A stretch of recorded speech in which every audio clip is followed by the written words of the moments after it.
Check.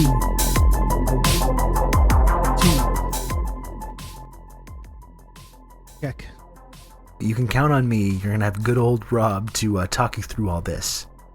Rob, hi.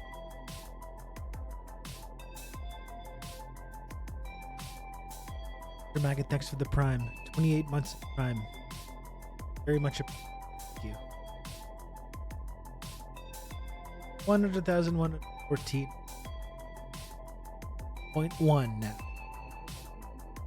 Onward and upward. Mike is quiet, okay. I noticed, I looked back at some of the stuff from yesterday and it was like all distorted.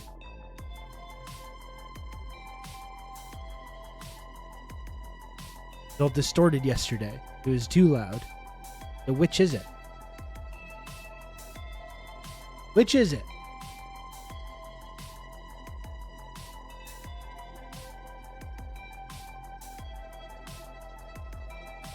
Check. Check 2. Audio engineer Sean. There we go. You made it into the Israel Exposed Reddit. Oh, is that true?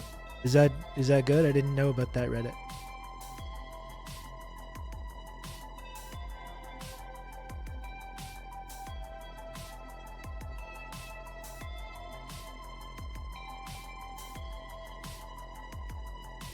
And Reddit sucks now. You can't look at anything without logging in or like using the app. Jesus Christ.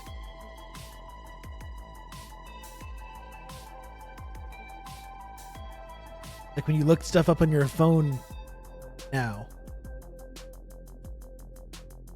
Like you have to look at this in the app. And it's like, well, I don't have the app. It's like, well, you just can't look at it. Okay.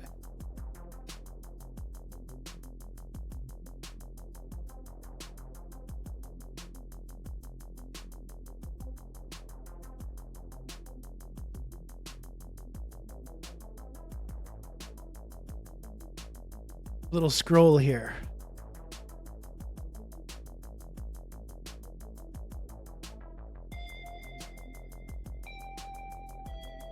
Yeah, there I am. There I am. I made it on. Hey, look, You can count on me. You're gonna have good old Rob to talk you through all this. Yo.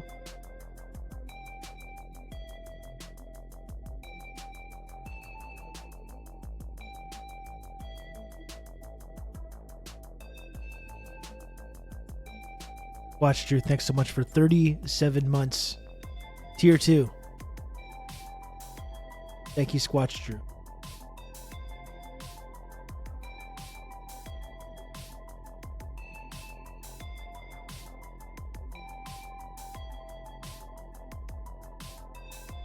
I don't think it's where the followers came from. I think it's more just from blowing up lately.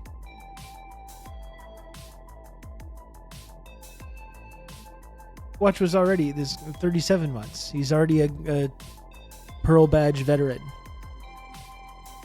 He's already a Pearl Badge veteran. How's everyone doing? I was a little late getting started because I was just editing the podcast. I was editing the Insurgents podcast and getting that out. I had to finish that before I could get started. How's everyone doing? What's up? Talk to me.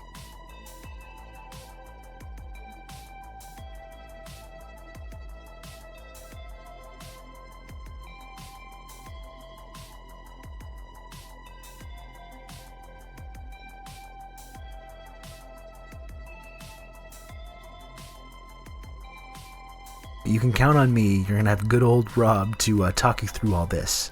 Long live the Palestinian resistance. Thank you, Kev.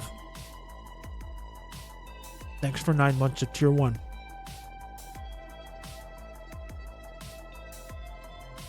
Kicking Brew to the groomers in a little bit. That's exciting. My brain is so fucking broken. I just have full brain rot. I immediately read that as taking Brew to the gooners. What's that? What are you doing there?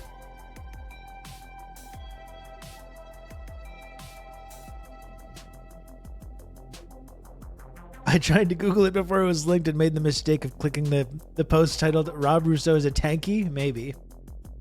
People are close to cracking the case. People are this close to cracking this case wide open about Rob Rousseau's dangerous tanky ideology. We're so close. We're gonna get this guy. We're gonna nail this guy. Like I'm coming on here every single for like 20 hours a week, being like saying all my tanky beliefs and going on tanky group therapy. They're like, what is this?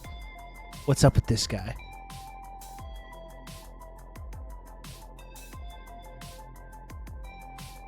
It's just weird that there are like posts about me at all. You know?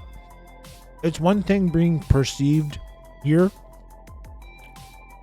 and having people come into this stream and perceive me and perceiving me on Twitter and elsewhere, whatever, but the fact that I'm like being like discussed elsewhere, that is strange. That's one thing that I never look into. I never look into it at all.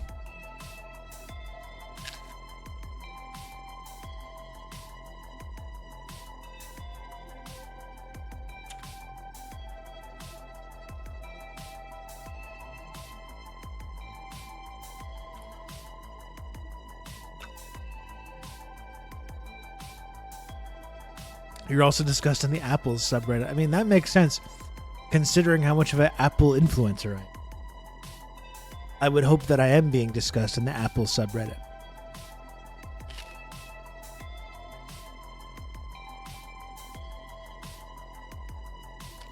That's like one of the primary things that I spend my time discussing.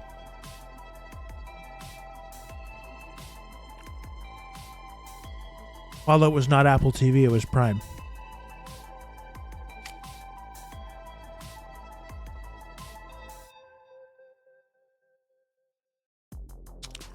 Our Honeycrisp.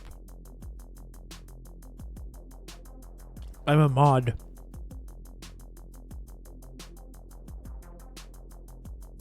I'm a mod on our Honeycrisp.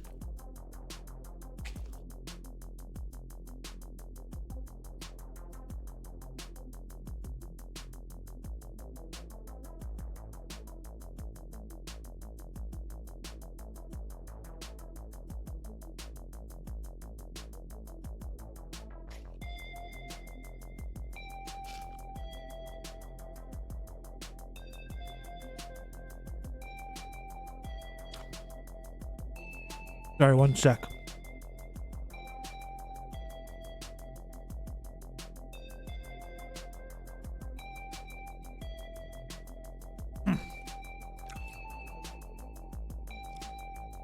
I see the first Reddit that comes up for you is our tanky jerk. That sounds about right. That sounds about right. I'm not beating the allegations.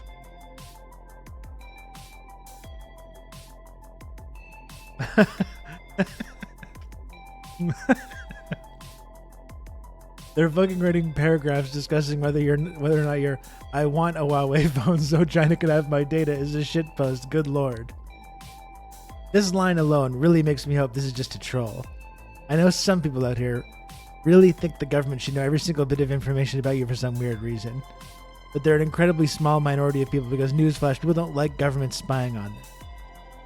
Yeah, I don't like government spying on me either.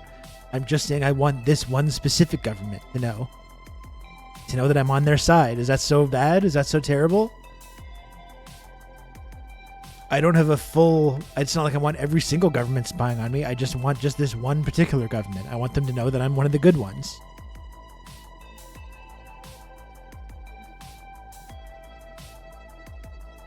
No? I don't think that's so bad.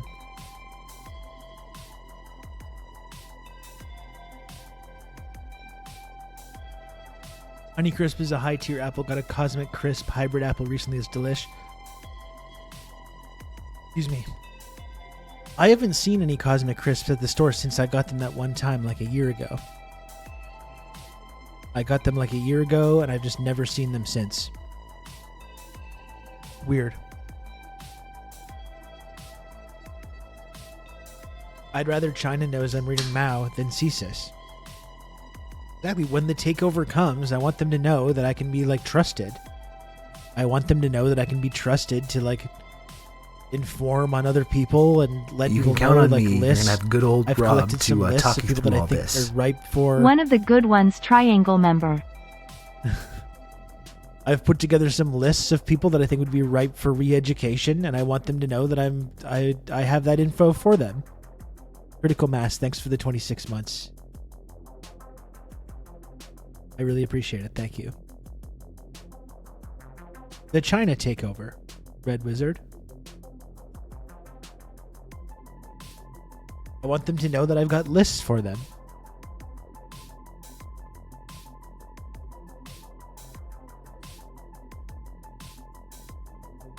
Oh, I've got a dunce cap list, baby. Oh yeah. I think there's a good number of people in our society, I think, that need to get that treatment in both the academia, media, and political world. I don't discriminate.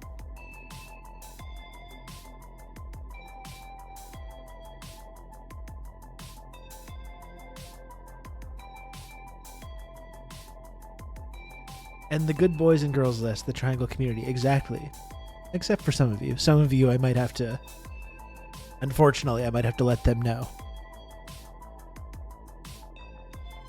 Rob is to China as George Orwell was to British intelligence. Well, I'm more honest about the whole venture. That's the thing. You know what I mean? It's not this big, like, subterfuge or anything like that. I'm pretty straightforward about this stuff. Mistress of Insanity is a perfect sweetie. We're often saying that. If I could give money to Xi directly, I would. Rob is the closest thing to doing that. It's funny, I don't know if people saw this this post as well.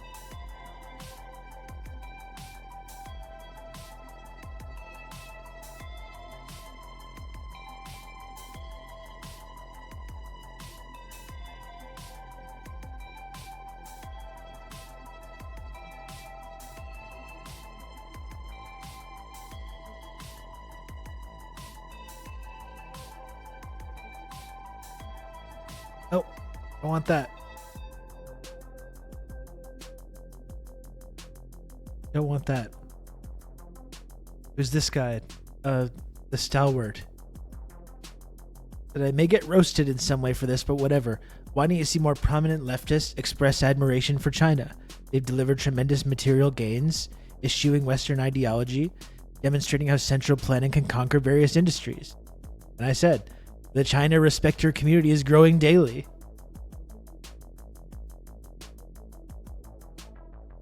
You know? That's a trail that I'm proud to have helped blaze. I'm a proud member of the China Respect Your community.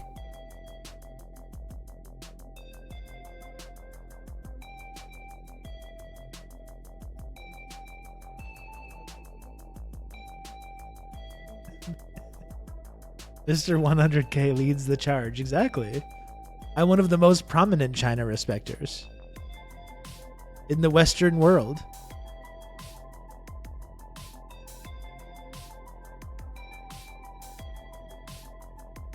Rob made me a China respecter. I love to hear that. I love to hear that. I've been leading... If folks have been watching this stream for a while, you know I've been leading the charge on this. You know? You know I've been leading the charge on this for some time now.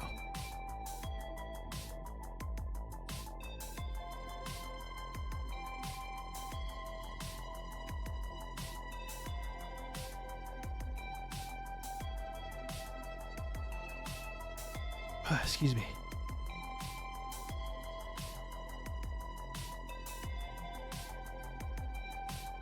Even with the DPRK, I just had to mentally reset myself to a neutral state because It was all imperialist garbage. Well, I think it's important for all of us to go through that process, right? About a lot of things. When you realize you just have like a preconceived notion about something, and then when someone punctures holes in that, rather than doubling down, you think to yourself, why do I think that? Why do I think DPRK bad? Why do I think China bad?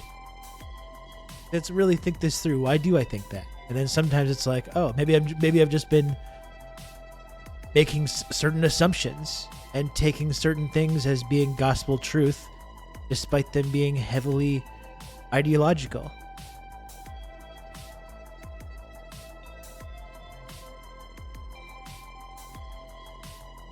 I remember growing up as a little kid, the narrative I remember about China was that they were a poor country and our cruddy stuff that we used was made there. They were a place to be paid no mind. Now times have surely changed with the narrative about China compared to the early 90s.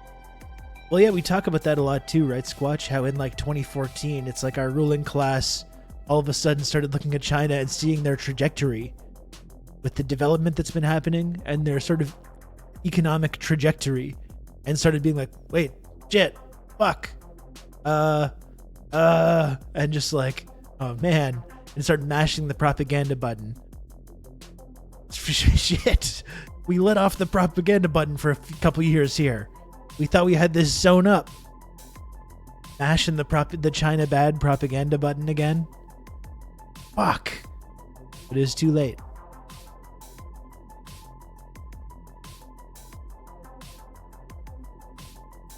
I caught you on Tanky Therapy again. You're a great panelist. I hope Cena keeps having you on. Thank you, Kill Panic. I do plan on continuing to go on. I'm part of the Tanky Therapy group chat now, which is really cool. Again, I've talked about it before, but the fact that I get to talk with like Nora and Cena and Justin and some of the other folks that are part of those talks is really cool for me. It's really it really gives me a sort of feeling of gratification, the fact that I get included in those conversations.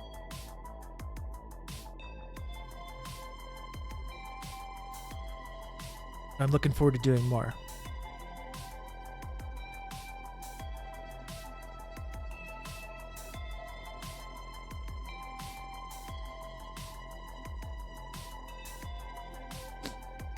I had no idea that they were a communist nation or had a revolution until I was like in high school. Barely understood what that even meant.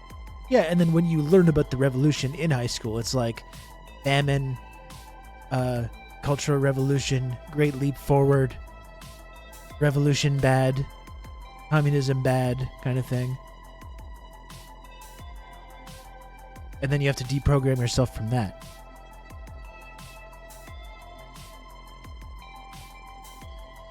What I remember is my general TRRS experience. Rob JFK era, Oliver Stone Q&A. Now TRRS runs on Pyongyang time.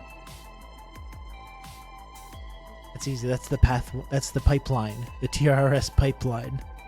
That was so cool when I did that Oliver Stone thing. It was really great. Yet another cool thing that I did that I just never put on YouTube or never did anything. All that footage.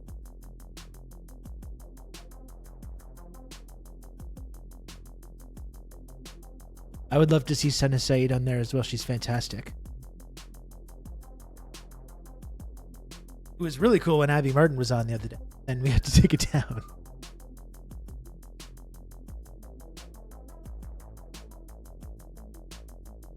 We never hear that when the Nationalist Army fled to Taipei, they essentially kidnapped their conscript army with them. Many of those soldiers never saw home again. Yeah, and like we hear about like famines, we hear about like things that happened in the Cultural Revolution that you could argue like went too far. We don't hear about the huge increase like any socialist revolution. We don't hear about the ways that millions of people's lives were drastically improved. You know, we don't hear about the ways that there's like, oh no, just millions died. Mao, 20 million people. He just killed 20 million people. He just rounded them up and just like heated them into a hole. And you never talk about the way that life expectancy went from like in the mid to late 30s to like the 70s in a very short span of time. And the literacy programs and all the ways that like people's lives were drastically improved. Millions of people's lives were drastically improved. And it's the exact same thing with the Russian Revolution.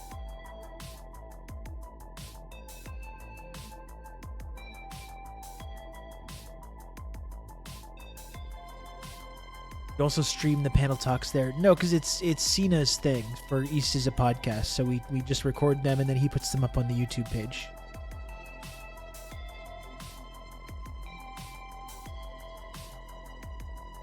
What do we do now? I wrote the letters, went to a demo or two, but I want to do more. I mean, we just got to keep showing up, I think.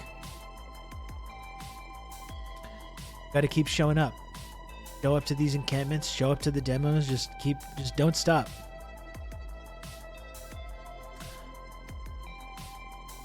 No. It's having an impact.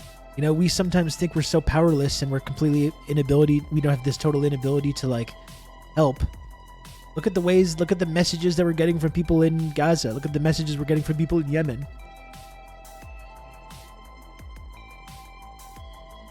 Excuse me. You know? They see the movement. They see the way that like people in Canada and the United States are protesting en masse in either the streets or on college and university campuses for Palestine, and it means something. That means something to them.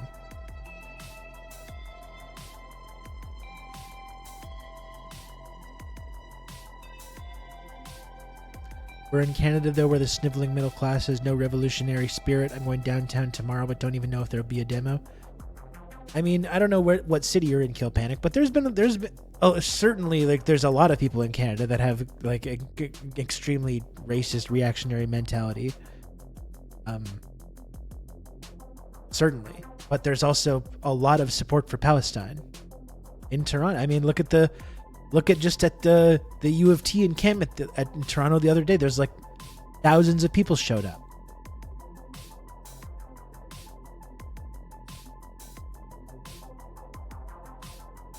Look at this.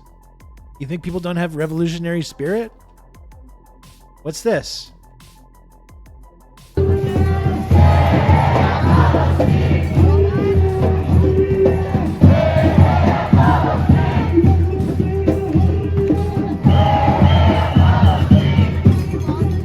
Hundreds of people here in front of the encampment.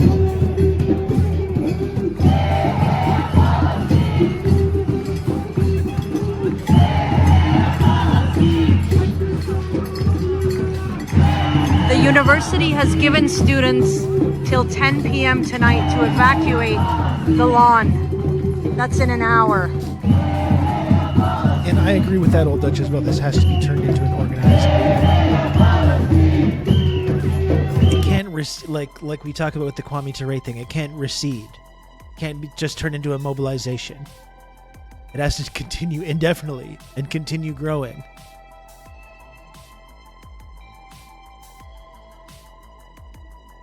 They backed off the evacuation order, yeah, because thousands of people showed up. No, that's what we need to keep doing. We need to keep showing up.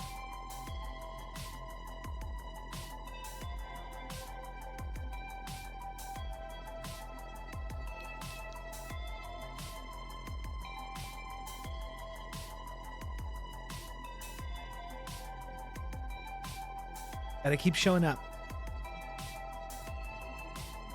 I did just realize that about the music. Thank you. Thank you for letting me know.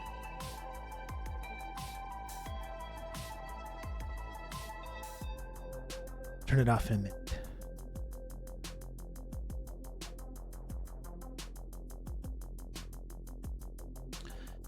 So, you know, that's really cool. That's really inspiring. That's really inspiring to see. And if you go and show up for one of these demos, you'll be inspired too.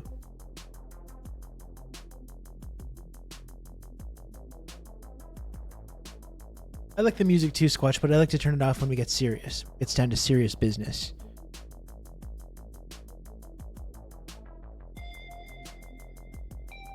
You're doing a trap remix. Maybe. We'll see. We'll see about that. People getting freaked out that the UBC students are reading Guerrilla Warfare by Che. Yeah, and there's all kinds of fear-mongering about, like, oh, revolutionary slogans. Maoism. Like... Good. That's great. That's fantastic. They're scared. Like our ruling class is scared. They're scared right now. They're panicking.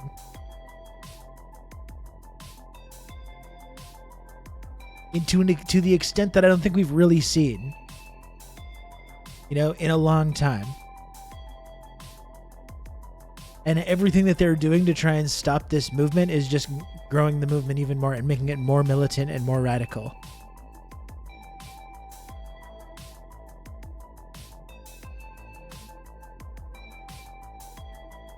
Oh, that's really encouraging.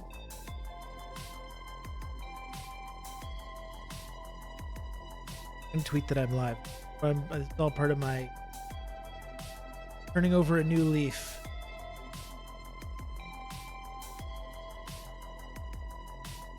Ready to behave.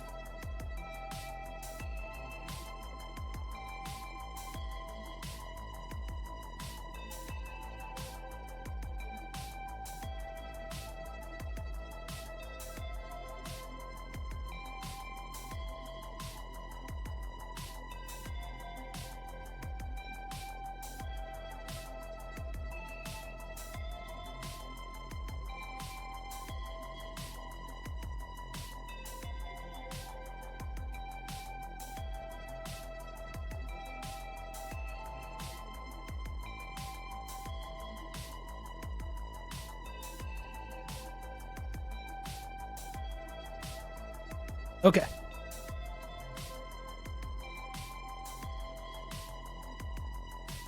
Yes, the DNC is going to be a shit show. Yeah, I think it's safe to say. Chicago.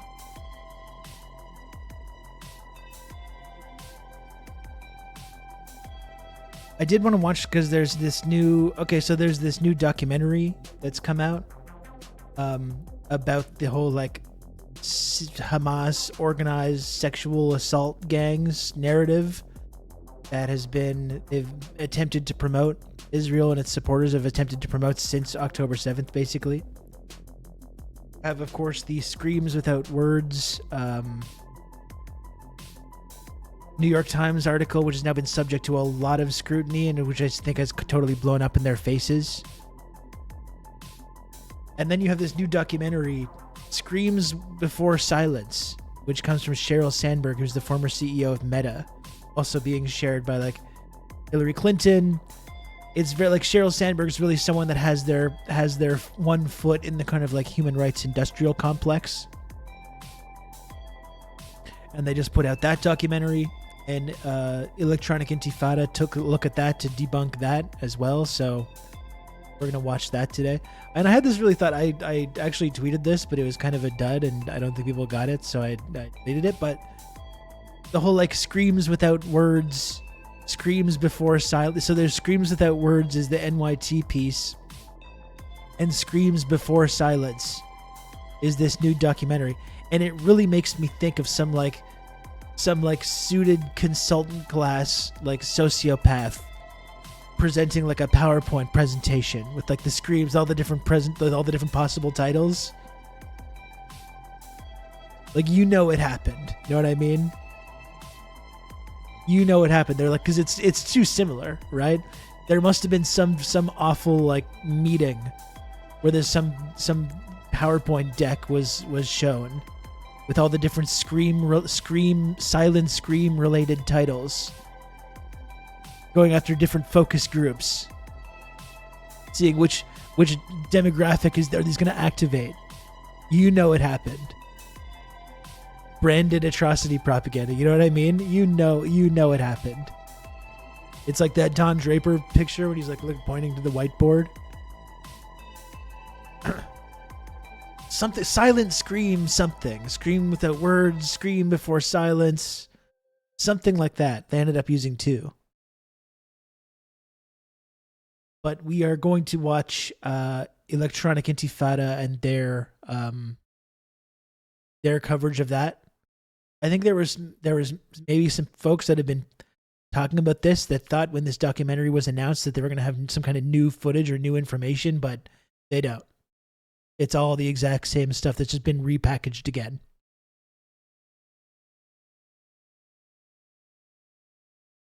I've been in too many of those sessions to know how sick those meetings were. Yeah, I mean, I've been in the advertising side, so I could imagine, but never the the political bent, but yeah, I can imagine.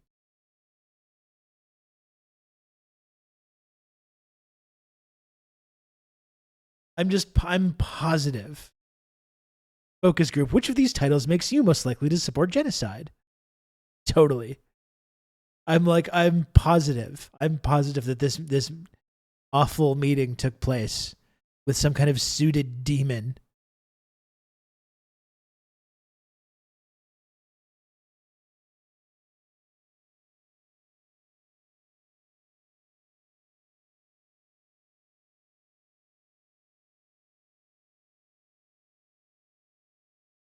I screamed a scream.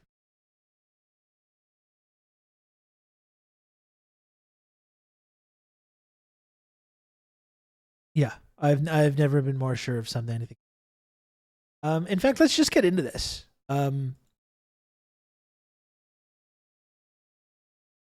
Why the French clown thing? What French clown thing?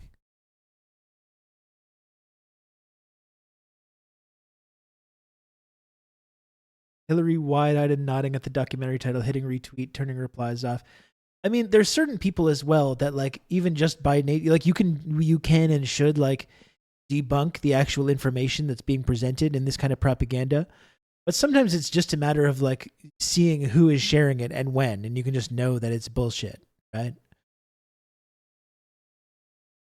You just like we talked about it at the time when that initial like little brief ceasefire ended, when they did that hostage exchange, and then the ceasefire is over. Israel resumes the bombing. They resume the murder. They resume the ethnic cleansing. And then it's like that Monday, like 9 a.m. Monday, the Hamas rape gangs conversation kicks back up. You know? It's so, and Hillary Clinton and like all the usual suspects chime in.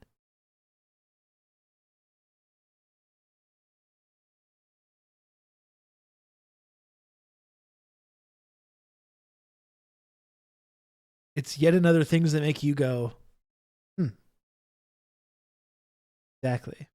You always notice like when these narratives start and you just look at like what is actually going on that narrative is trying to either distract from or legitimize or delegitimize in some cases. And each and every time it's right when Israel's committing some monstrous crime. Start chiming up about this.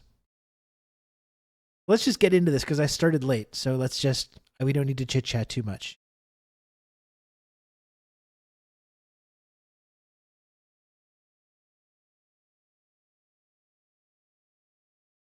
Let's just get into this.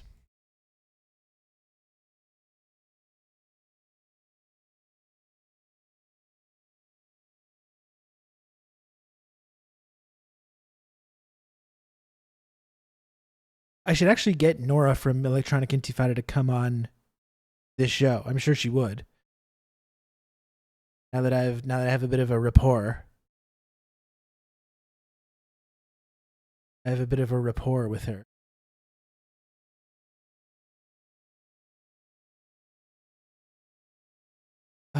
Okay.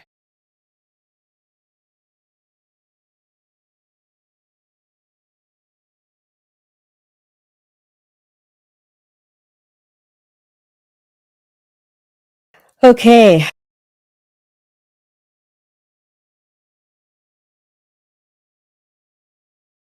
Oh, from Hillary's show. Okay, I remember that now, Matt. Yeah, what the fuck?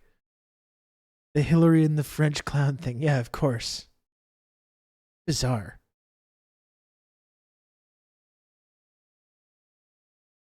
Just agreed. There we go.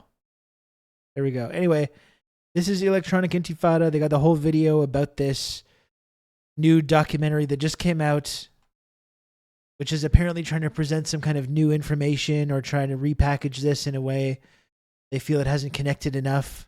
It hasn't done anything to stop these protests. It hasn't done anything really to advance their goals. None of this propaganda. So they're repackaging it in this documentary by Sheryl Sandberg, again, part of the sort of like NGO human rights industrial complex. And here's our friends Nora and Ali at Electronic Intifada. They're going to talk about this new documentary and break down some of the deceitful tactics that it uses to try and advance this narrative. I am Nora Barrows Friedman. I'm here with Ali Abonima. I want to let you know that this next segment contains frank discussions of alleged sexual violence. Last week, billionaire former Facebook executive Sheryl Sandberg released a film purporting to document mass rapes carried out by Hamas fighters on October 7th. The film, called Screams Before Silence, has been heavily promoted by such figures as former Secretary of State Hillary Clinton. I mean, it's pretty crazy, honestly. Hillary Clinton, who was supposed to be the next president, you know, one of the most famous women in the world. I guess this is April 26th, so maybe it's gone up, but 2.8K likes on a Hillary Clinton tweet about this documentary. That's pretty low. That's pretty low engagement. She was supposed to be the president of the United States.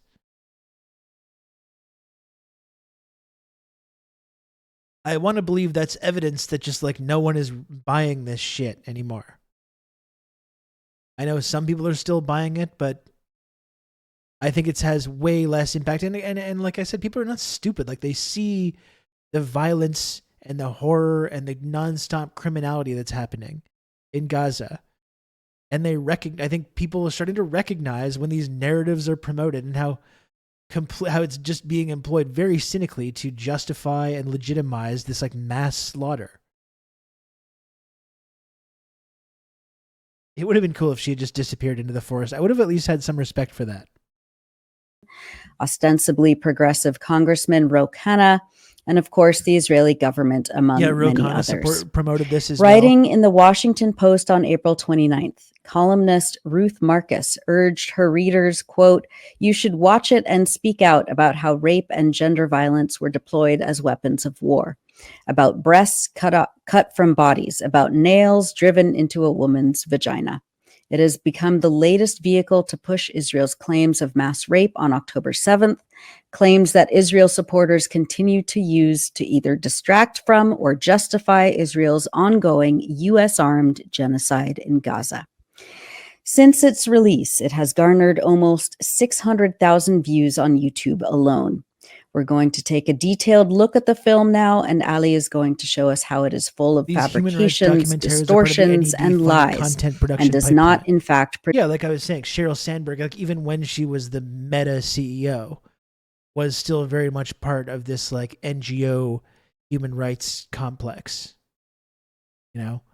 She's very much plugged into that whole... She's of the Samantha Power kind of girl boss human rights supporter. Respect her.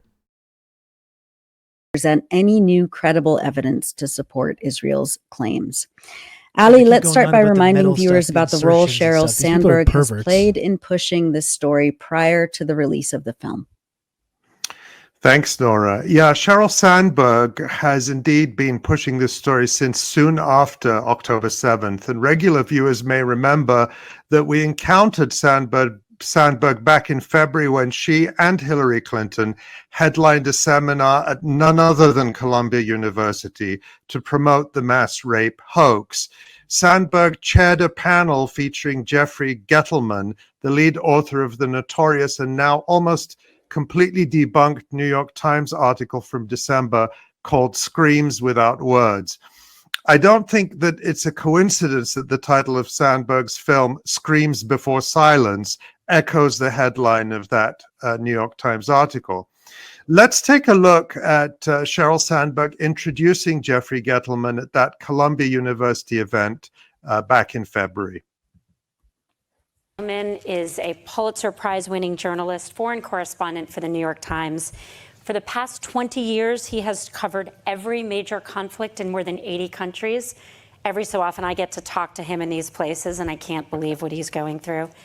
His piece in December called Screams Without Words is the definitive piece on the sexual violence of October 7th. It's definitive, incredibly indeed, hard to research. for all the wrong and we'll have reasons. a chance to talk about that.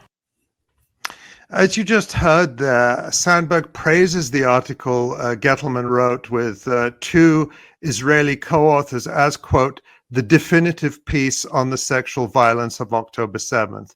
But that's not the only praise she gives it. Here's another brief clip. Back to you. So the recent piece you just wrote, Screamed Without Words, builds on all the work you've done over the decades and is incredibly comprehensive. I think you spoke to over 100 people for the piece.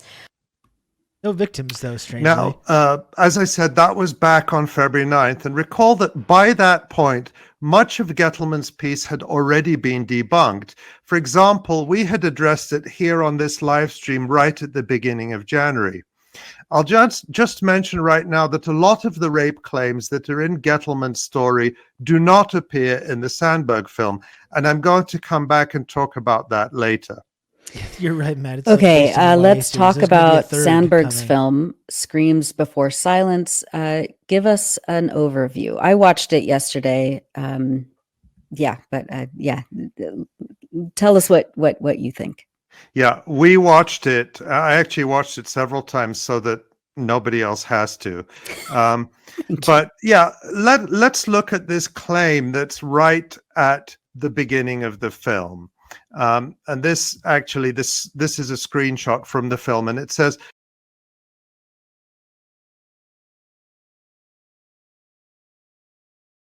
eyewitnesses and investigators have reported that Hamas subjected women to sexual violence and rape before they were killed. Those who were taken hostage suffered and continue to suffer physical, mental, and sexual abuse at the hands of Hamas terrorists. Now, there's a couple of things to note here. First, with respect to what supposedly happened on October 7th, the film speaks only of eyewitnesses and investigators, but not living victims. 7 months after this event, they have still not identified a single survivor. The second thing to note is that the film does not claim that there were merely some isolated and individualized incidents of rape. It insists, and this point is hammered throughout the film, that there was a pre-planned campaign of mass rape ordered by the leadership of Hamas. This is important to keep in mind. Just like previous efforts to promote this narrative, this film does not provide credible evidence of even one rape, let alone mass rapes on October 7th. The film does not identify a single victim of the alleged mass rapes on October 7th, either living or dead. They do claim, as we shall see, that there were dozens of women who were raped and killed, but they can't put a name or a photo to any of them. There are also no interviews with, say, family members of a rape victim, living or dead. They keep telling us to believe Israeli women, but once again, there are no Israeli women we are being invited to believe as victims, except for one, and she is not the victim of an alleged rape on October 7th. And who is that?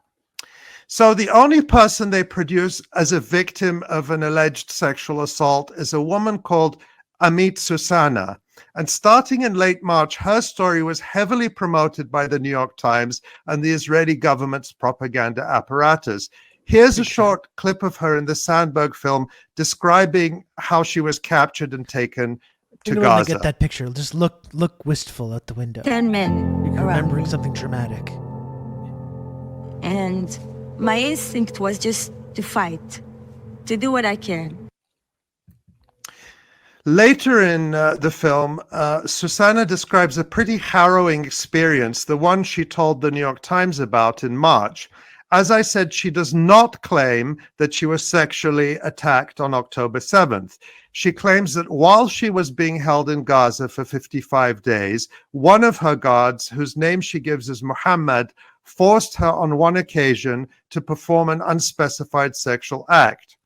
But Susanna only publicly revealed this account months after her return from Gaza and in the context of a highly coordinated campaign involving the New York Times and the Israeli government. So, for example, when Susanna first spoke to the media back in January about her experience in Gaza, she never mentioned the alleged sexual assault. And her story was rolled out at the same time that the New York Times and other Western media were largely ignoring credible first-hand accounts of sexual violence against Palestinians by Israeli soldiers. So this one story got huge publicity, while the testimonies of Palestinian women and men about sexual violence against them were just ignored. Now, and I should say too, like, if what she claims is true about her experience as a hostage, even if it was just one incident, that's horrible. That's also not at all evidence of a mass organized rape campaign being perpetrated on October 7th. So you can acknowledge that. If true, that is absolutely terrible. It's a terrible ordeal. It's a horrible thing to experience, but that's not at all proof or evidence of the specific claim that is being made. And the claim that is being made is that on October 7th, there is mass organized gangs using sexual assault and sexual violence as a weapon of war. That is the claim. So if what she says is true, absolutely terrible. Not at all proof or evidence that the claim, which is being made to justify mass murder. Like, that's why this claim, this whole narrative about October 7th, these mass rape gangs, is being done to justify the mass murder of tens of thousands of people. And that does not at all do that. Provide evidence or anything that actually happened. Nor has any other of these efforts to try and promote this narrative. I will say, though, too, that, like, I'm really reminded of the stories that we've heard, like when we watch Loyal Citizens of Pyongyang, the stories about North Korean defectors and how they end up going to being kept in these facilities after leaving the North, where in coordination with South Korean intelligence and Western intelligence, they're promoted and like they're told to say certain specific things about their experiences in the North. And then there's this whole like entertainment complex of like North Korean defectors, and they go on TV shows, and it's like they've got to say more extreme things, and like everyone's trying to one up each other, saying the most extreme thing about the horrors that they experienced. You know, it's entirely possible that this woman's telling the truth, but there is testimony and evidence about the way this kind of like manufacturing of atrocity propaganda has been deliberately coordinated. That example is, I'm talking more about South Korea, but you can imagine that being the case here, especially since after that day, this effort right away began to promote a very specific narrative about what happened. So I don't think it's beyond belief, or like, I don't think it's that much of a stretch of the imagination to imagine that hostages that have been returned from Gaza and people that have had the opportunity, like that survived on October 7th, have been used to promote a very specific narrative about what happened. Not necessarily, that's not necessarily accurate. No? Is that too crazy to say? I don't think so. If there are actual crimes, they've made it impossible to believe any of them. Well, that's a whole other thing as well. Like the nonstop lies, which we know about, make it really, really hard to take any of these claims seriously. Like, why would you believe when someone says nine outrageous lies and one true thing? Like, why would you believe the thing that's like, so 9 things that you can prove to be lies, and then one thing that you can't prove? And it's like, what are you supposed to, why are you supposed to take that seriously? You know? And they've also made it impossible to investigate as well. Not only these allegations of sexual violence, but a lot of the violence that happened. Which, as we know, we don't know the actual numbers, but like we know that a lot of victims of violence on October 7th, not saying all, but we do know that many of the victims of the violence were victims of crossfire, of these cars being shot at by Apache helicopters, tanks firing at these kibbutz buildings where hostages were being kept. Like, we know that stuff happened for a fact. It's the only question is, what's the actual percentage? What are the actual numbers of people killed by Hamas or whoever versus who was killed by this Hannibal directive, friendly fire type stuff? That's the only question, is how much.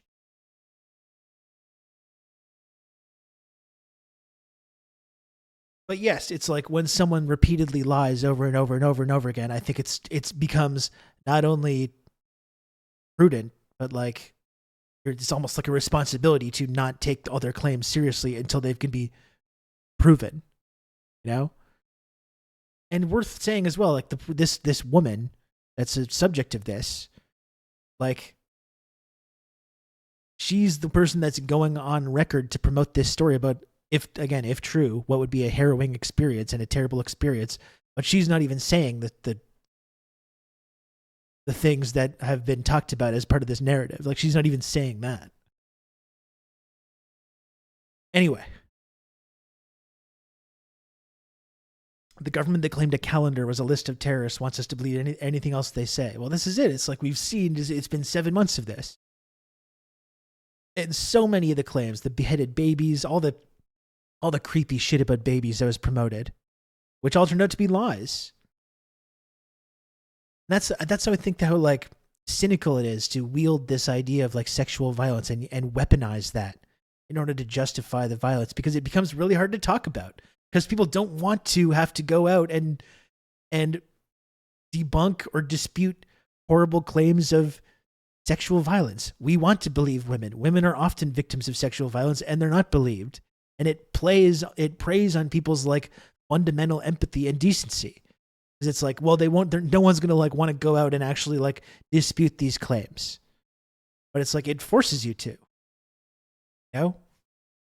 So many of this other stuff was lies, as we've seen, repeated lies over and over and over again. So it would not make sense to not ask these questions, no matter how difficult it might be. Now, Amit Susanna does not claim that there are any witnesses to what she says she experienced in Gaza, so it's really impossible to verify or completely discount her claim. But the key point is that even if we take her account to be entirely true, it does not in any way support the main thesis of the film. Susanna describes one individual taking advantage of his power over her in an isolated situation and on one single occasion. Nothing in her account, again, if we accept it as completely true, supports the claim that there was a pre-planned campaign of mass rape on October 7th, or even that there is such a campaign against the female Israeli soldiers who are still in Gaza after the civilian women were released in November.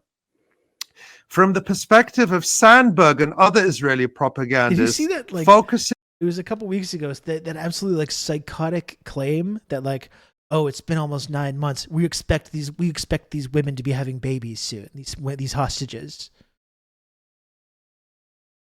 Did you see like that? People were legitimately saying that with zero evidence whatsoever. It's really crazy. On Amit Susanna is, however, understandable because they do not have any other victim, not even one, from October 7th itself. In the film, Sheryl Sandberg shows clips of various captured, supposedly Palestinian fighters confessing to rapes. But what can you tell us about that? Well, again, in the absence of any identifiable victims, the Sandberg film includes footage supplied by Israel of supposed confessions by captured Palestinians, interrogated and almost certainly tortured by Israel. Torture by Israel is, of course, well documented, pervasive, and routine, and has dramatically increased since October 7th. The methods routinely used include inflicting physical and psychological torture and explicitly threatening to murder or rape relatives of a detainee if they do not provide the statements Israel demands. We have to be clear that confessions obtained or suspected to have been obtained under torture can never be considered credible evidence. And not even the New York Times and other Western publications that are always so eager to launder Israel's lies have cited them as evidence. You'll recall also that a few weeks ago we talked about the report written by Pramila Patten, the UN Secretary General's special advisor on sexual violence in conflict.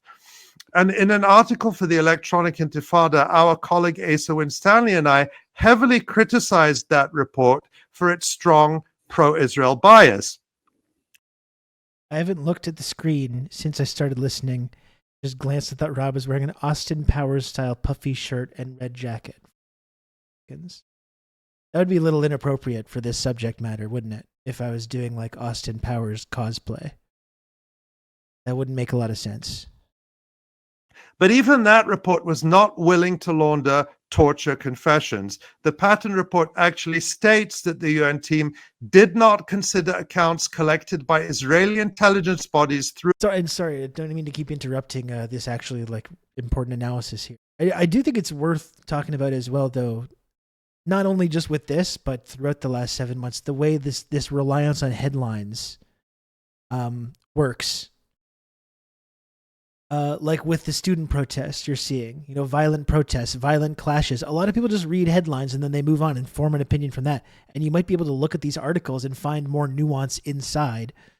But it's the same thing. People take away this basic lesson this basic message that gets communicated to them in the headline, and that's their takeaway. And this has been a lot of the same stuff. When you actually look at these articles, and the whole screams without words thing was like 6 paragraphs of the most vivid descriptions of the most horrifying sex crimes you can possibly imagine, or any actual reporting or evidence or anything is ever written about or spoken about. It's like it's a headline and 6 paragraphs of the worst things you can possibly imagine. And then it gets to the bulk of the actual story, and that's the part that you can dig into and to be like, wait, none of this is evidence, none of this is proven.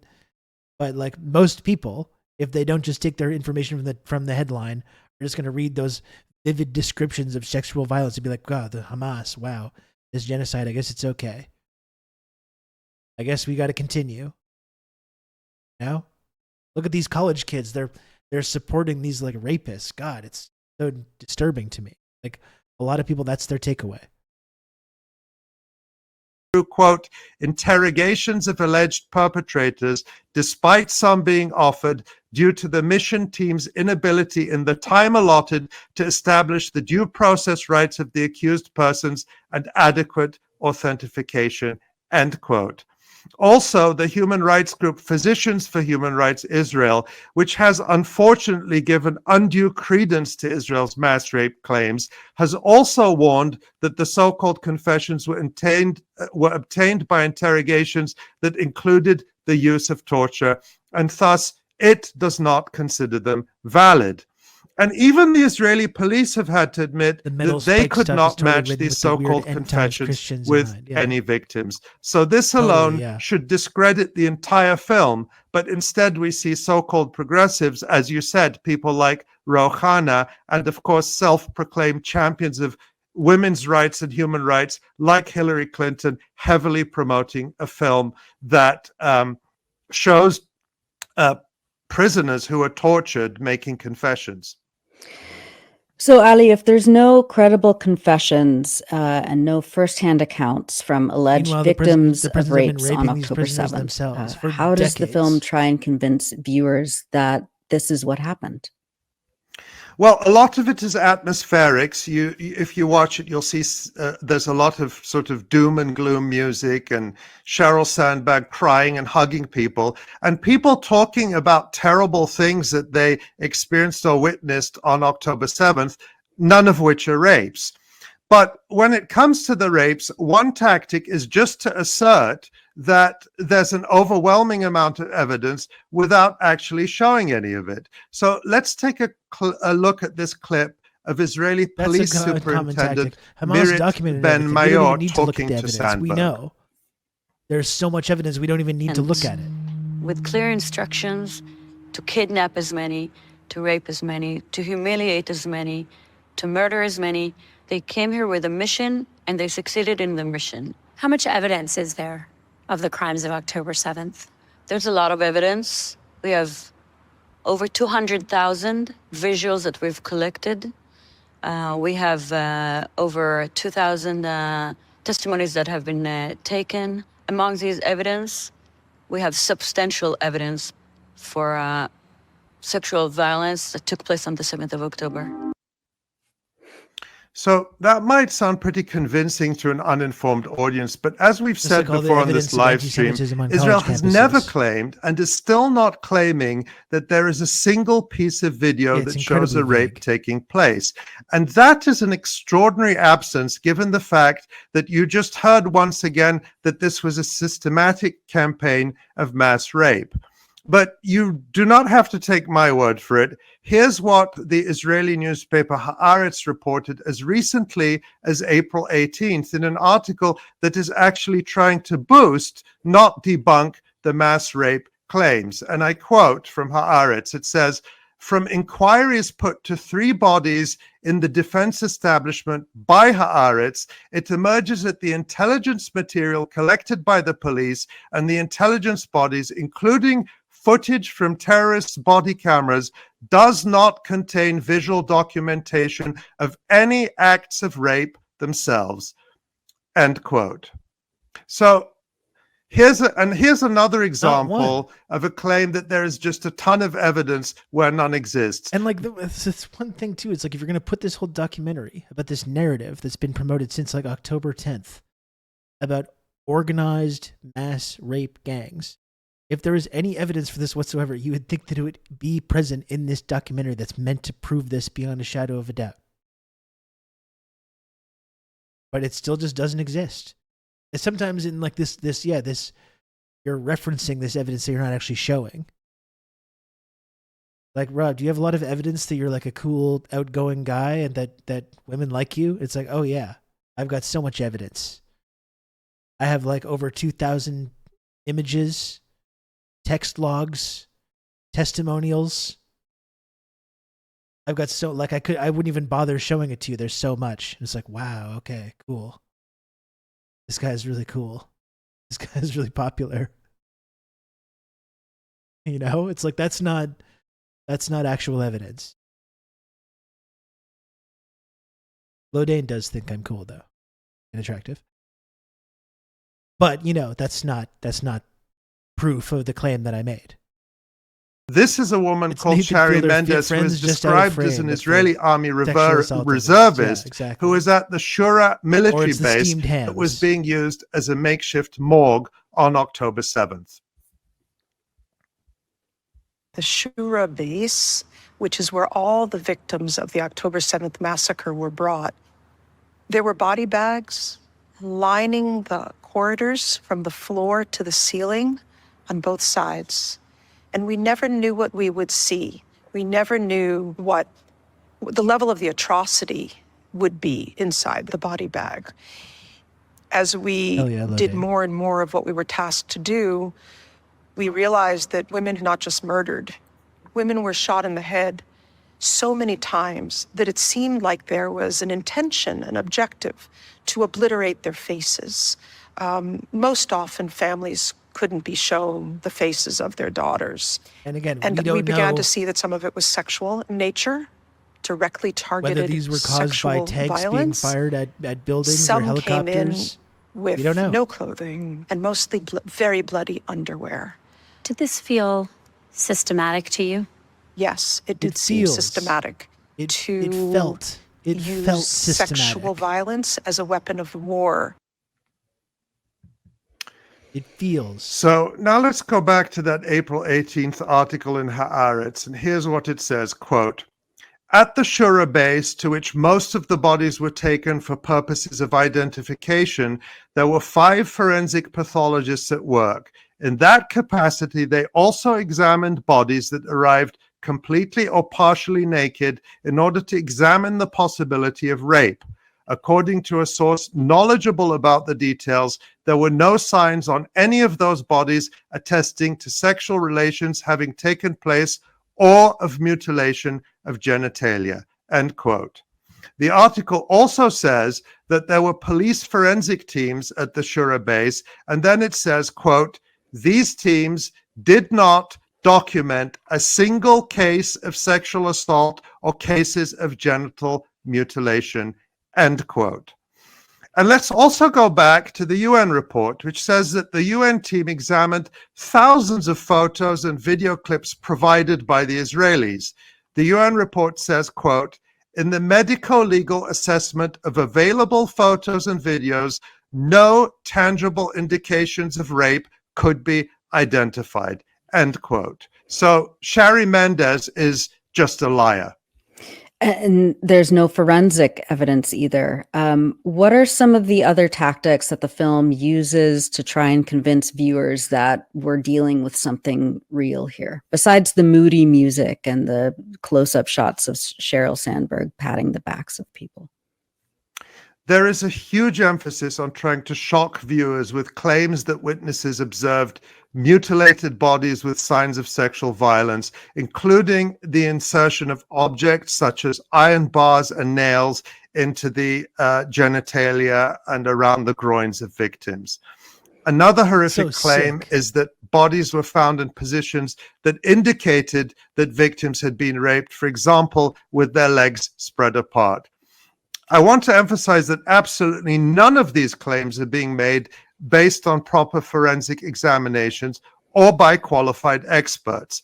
So let's look at a few clips from the film. And again, I have to warn that the things being described are pretty explicit and horrible. Let's take a look at this first clip. It's just awful. It's just all the worst things that they can dream up. Cut to pieces. Cut to pieces. And one of these You Zaka cannot guys. identify if it's a man or a woman. Everything was ripped. ראיתי גופות שרופות. The music. גם של גברים, גם של בנות. כשאתה רואה אדם, גבר או אישה, שהגופה השרופה שלו היא בתנועת התכווצות, בתנועת התגוננות, אתה מבין שקודם שרפו ואחר כך הם מתו. A lot of the bodies were naked, totally. In your experience, how often have you found naked bodies? Never. Never. When I got out, I saw so many bodies. Their shirts were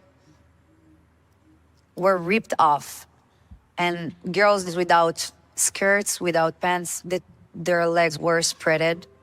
They were abused. The bodies were abused. מה שראיתי שם זה דברים שלא אנושיים.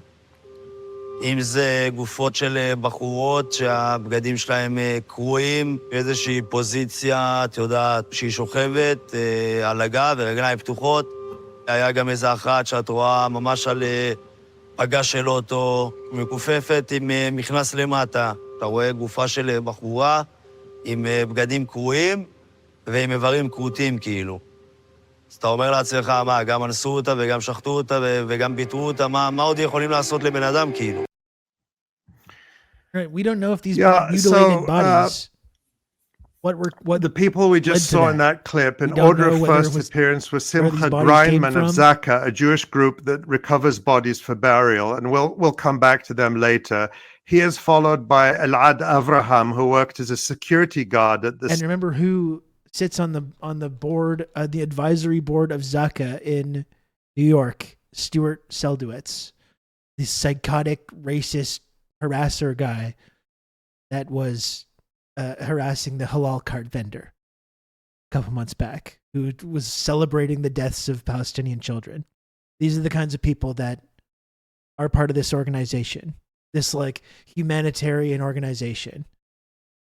Supernova rave, that famous rave. Are they describing bodies of people shot or bodies found in cars burned so bad their clothes stopped existing? My assumption would be the latter, since we have yet to see the former in any context. This is what I mean. Like, we don't know where these bodies that they're talking about that were so mutilated, where they came from. And like I said, there's been plenty of reporting, including in Israel, about what happened on that day, with both the evidence of tanks firing at buildings in kibbutzes and Apache helicopters firing at cars full of people. So we don't know, did those bodies come from a car that was struck by a Hellfire missile from an Apache helicopter? We don't know, because that would really damage and mutilate and burn a body. You know? We don't know.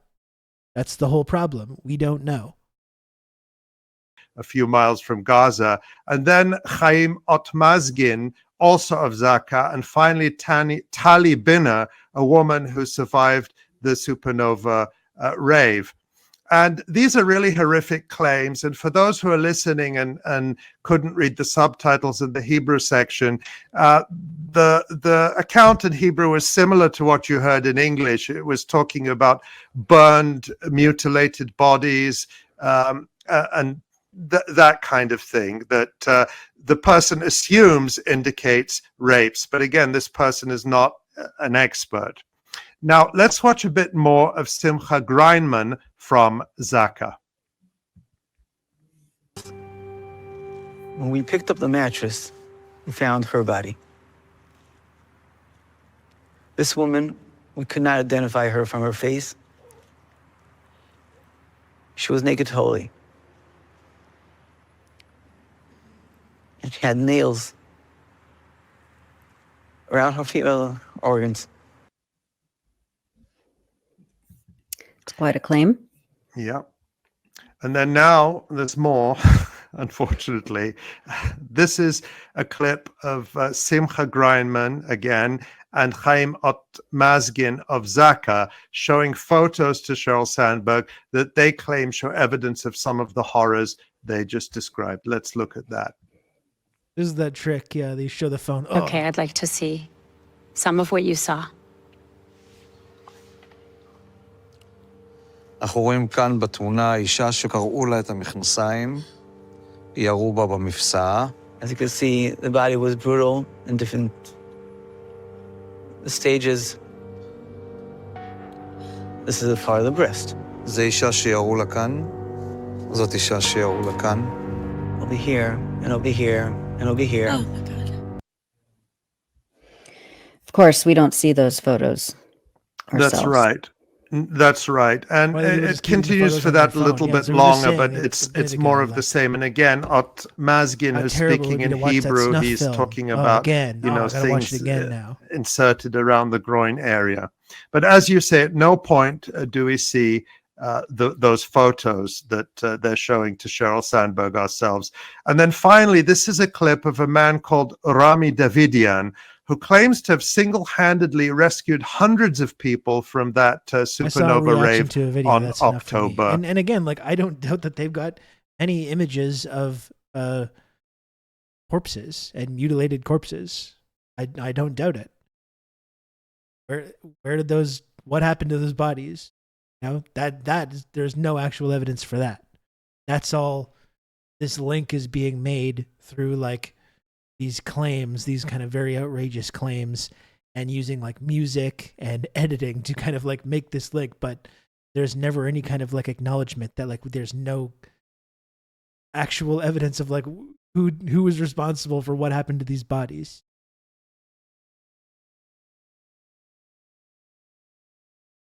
Seventh. פה ראיתי בחורות קשורות, עם הידיים כפות. מישהו רצח אותם, אנס אותם, תעלל בהם, פה בעצים האלה. הרגליים שלהם היו פתוחות. מי שרואה זה יודע שהתעללו בבנות. מישהו הפשיט אותם, מישהו אנס אותם. והחדירו לעברים הפנימיים שלהם כל מיני דברים, כמו קרשים, כמו ברזלים. מעל 30 בנות נרצחו ונאנסו פה. הייתי צריך לסגור את הרגליים שלהם, לכסות את הגופות שלהם, שאף אחד לא יראה מה שאני ראיתי. אף אחד. אף אחד לא יכול לראות דברים כאלה.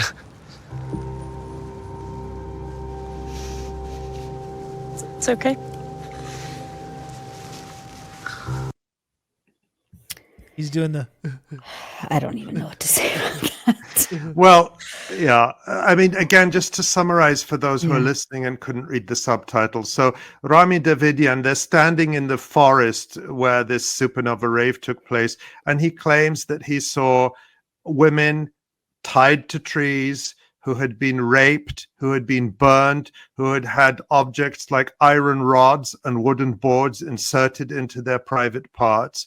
And then he says that, I mean, no one else was around, according to him. It was just him. And then he says what he did is that he, if their legs, again, I'm sorry about how graphic this is, but he, if their legs were spread, he closed their legs, he covered everything up, and he said, so no one else could see. So no one else could see. So what's interesting about that is if we are to believe what he's saying, then he is admitting that he actually tampered with a major crime scene in order to destroy the evidence of the things he says he saw, so that no one else could ever see them.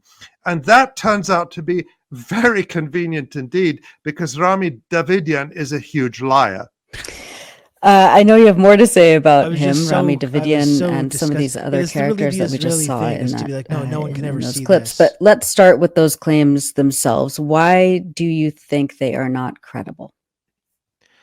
I was so mad at Right. Hamas. I First, cleaned let's up all go the back evidence to of their that crimes. UN report again by Pramila Patten, the UN Secretary General's special representative on sexual violence and armed conflict. And here's what it says about the claims about objects being inserted into people's private parts. This is paragraph 65 of the report, which actually rejects a number of the most prominent Israeli atrocity claims about October 7th. But look at that last sentence. It says, quote, allegations of objects found inserted in female genital organs also could not be verified by the mission team due in large part to the limited availability and low quality of imagery. And then this is paragraph 47 of the same UN report, which addresses the claims about the positions in which bodies were allegedly observed.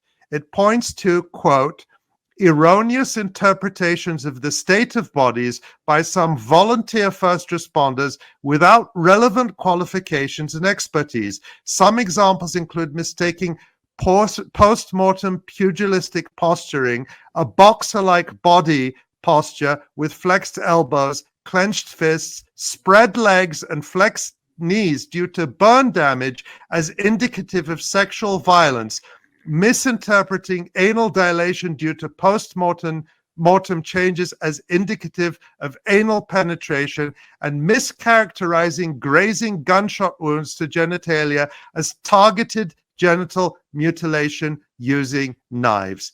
End quote. And those are all precisely things that you heard people in the Sandberg film saying, especially the people from Zaka. You saw Chaim Mazgin claiming that he saw people with clenched fists like this as if they were trying to defend themselves. And you just heard what the UN report said about that. Israelis situating themselves as trying to stop a kind of horde of barbarians from taking over the world is word for word Nazi shit. Yeah, I mean it's not even Nazi shit, but it's just colonialism shit. It's even before the Nazis existed. Like in the British Empire, it was the same thing. Throughout the history of colonialism, this is the kind of imagery and language that's been used. You know what it reminds me of as well as Camp of the Saints. Camp of the Saints is like a very famous kind of a white supremacist text. Written by some French fascist author. And it's about the hordes. It's about the barbarian hordes of the East showing up on their shores. That fear, that's like what animates the people with this kind of like colonialist mentality. And that's why they know when they make these kind of claims, the mass Muslim rape gangs, people will like inherently believe it because they're programmed to kind of believe these narratives about people of this kind of like ethnicity or from this part of the world or from the others, the them, the East, not like us, not with our values, not with our values about women's rights and decency and all these things. You know? So it's just, yeah, it's word for word colonialist propaganda and the swarthy hordes, exactly. It's word for word colonialist fear mongering and propaganda about the role of these like settler colonies defending the West, defending virginal Western women from these invaders, these barbarian invaders. It's really just playing on that exact trope, which has been around for centuries. I mean, it was during the slavery and Jim Crow as well. That's how black people were spoken of. That's how sexual violence against white women was used to perpetuate slavery. And then after slavery was abolished, it was used to perpetuate segregation and Jim Crow. And it's been used for and against the Native Americans as well. Like, it's just, you can find example after example after example of this specific trope.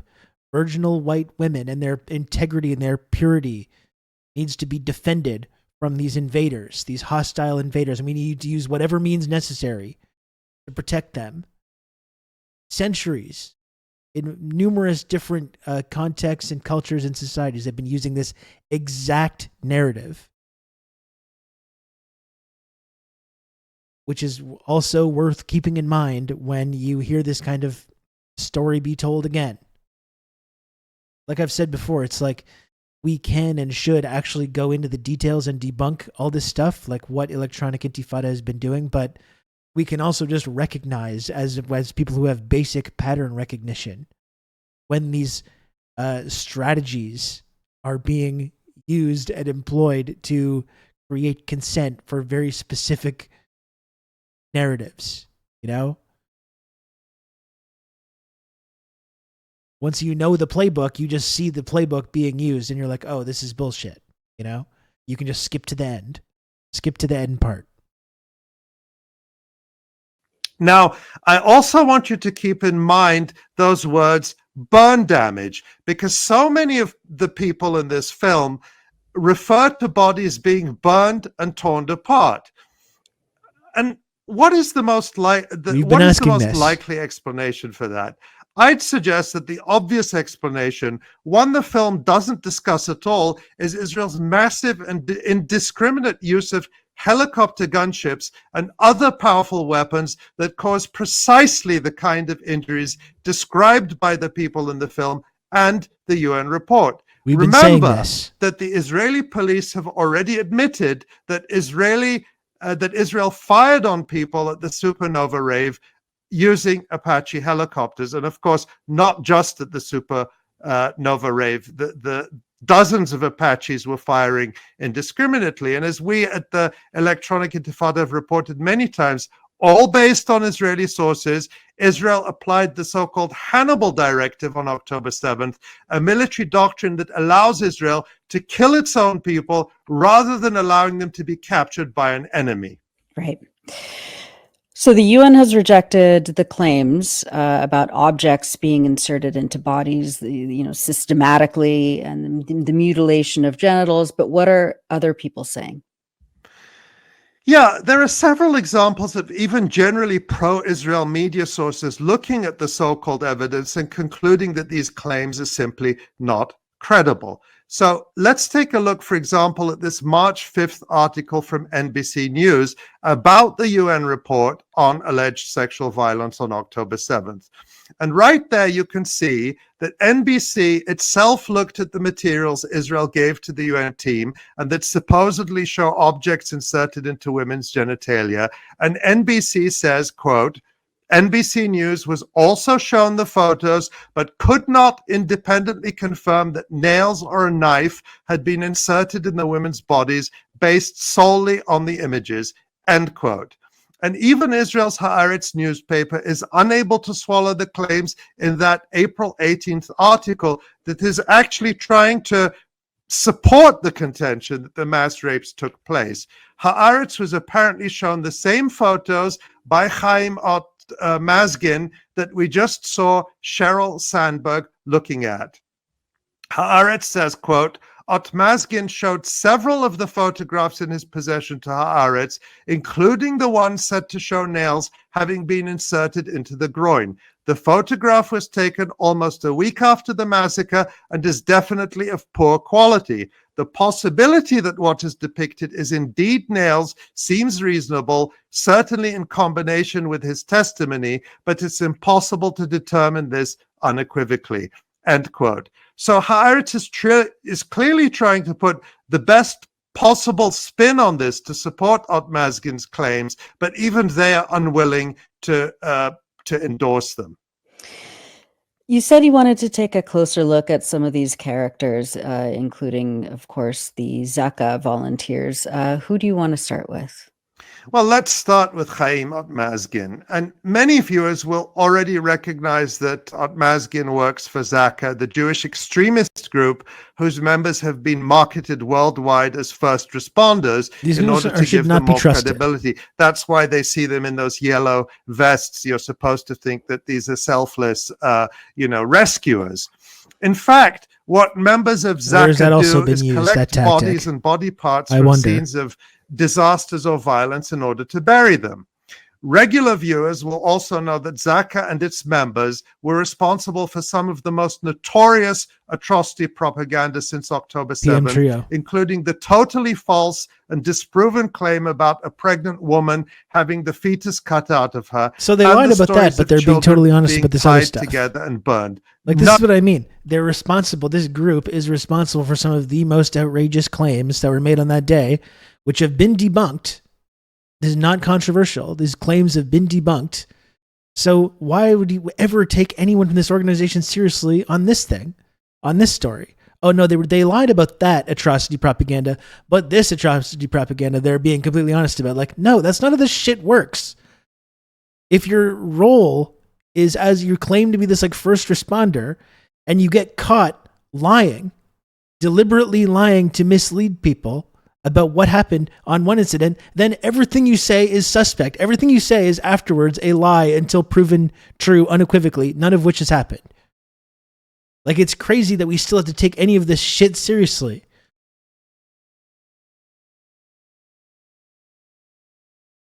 You know what I mean? Like, sure, we've promoted some debunked claims of atrocity propaganda and horrible events that we use to justify mass slaughter. This time, though, we're telling the truth. And we have people in our media being like, yeah, we got to still listen to these people. Like, are you fucking kidding me? This constant effort to ensure everyone promoting this narrative gets the benefit of the doubt, no matter what lies they've told in the past or what obvious ideological motivations they have for distorting this story and creating this narrative. And we just get time and time again take these claims at face value. None of that happened.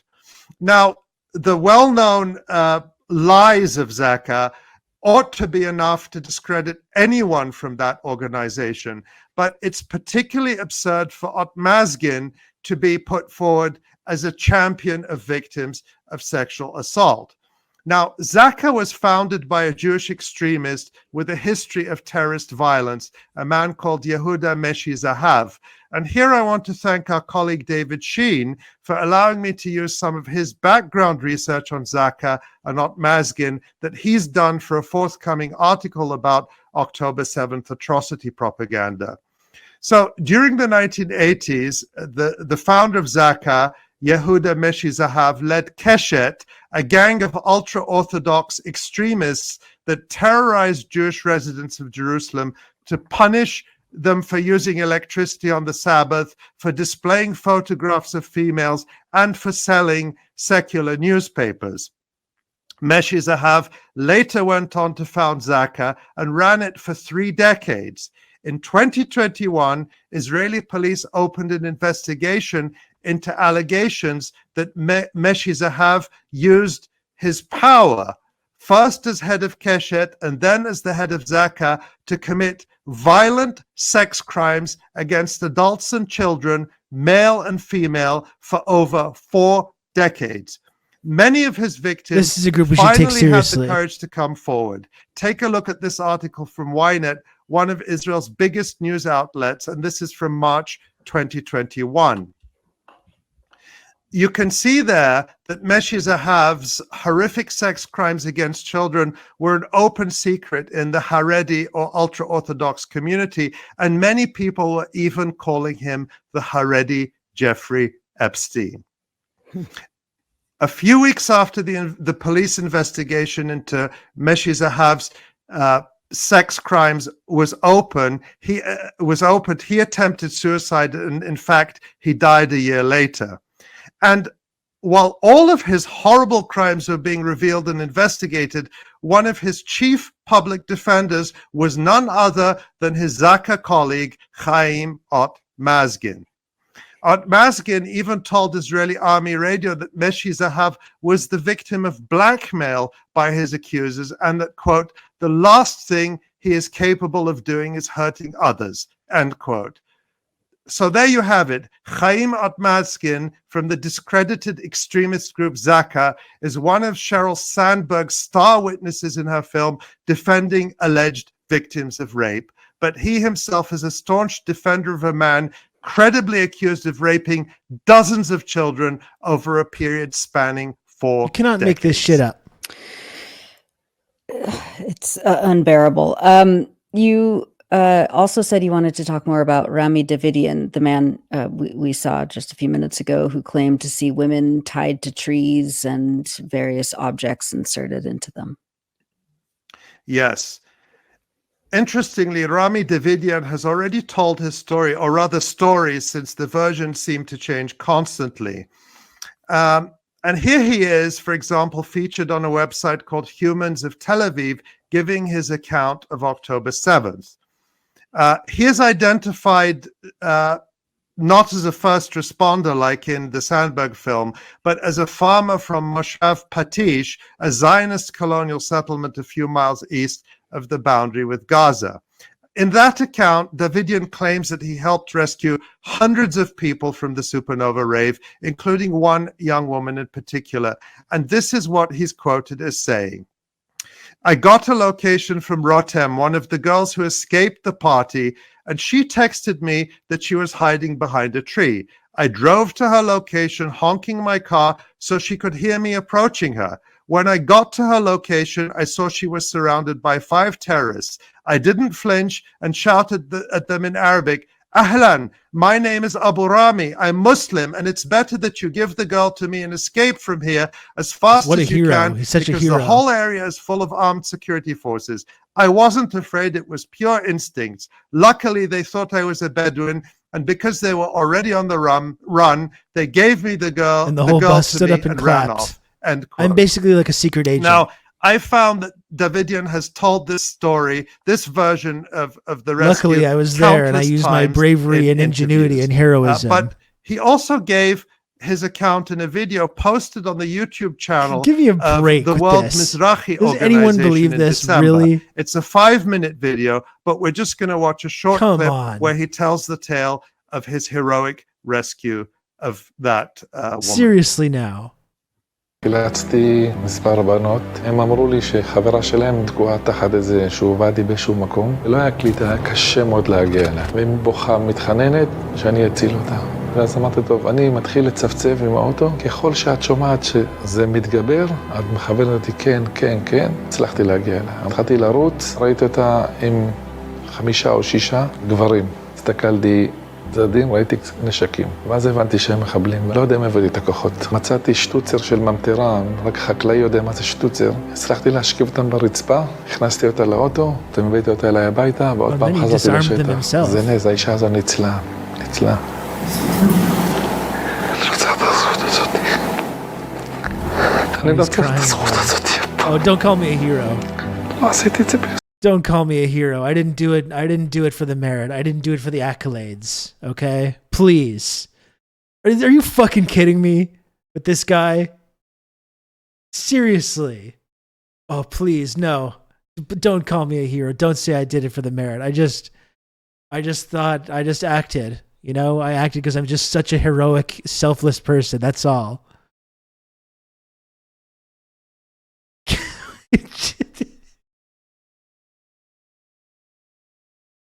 It's so ridiculous. And then his story, like Ali is pointing out, his story changed. First, he used his wily intelligence to speak Arabic to them and convince them to leave. Then this one, he's like knocking them over. Every time the story changes a little bit. I just didn't know what else to do, and I flew through the air like John Woo character in slow motion, firing 2 Berettas, and took out all the hostiles, all the terrorists. Please don't call me a hero, please.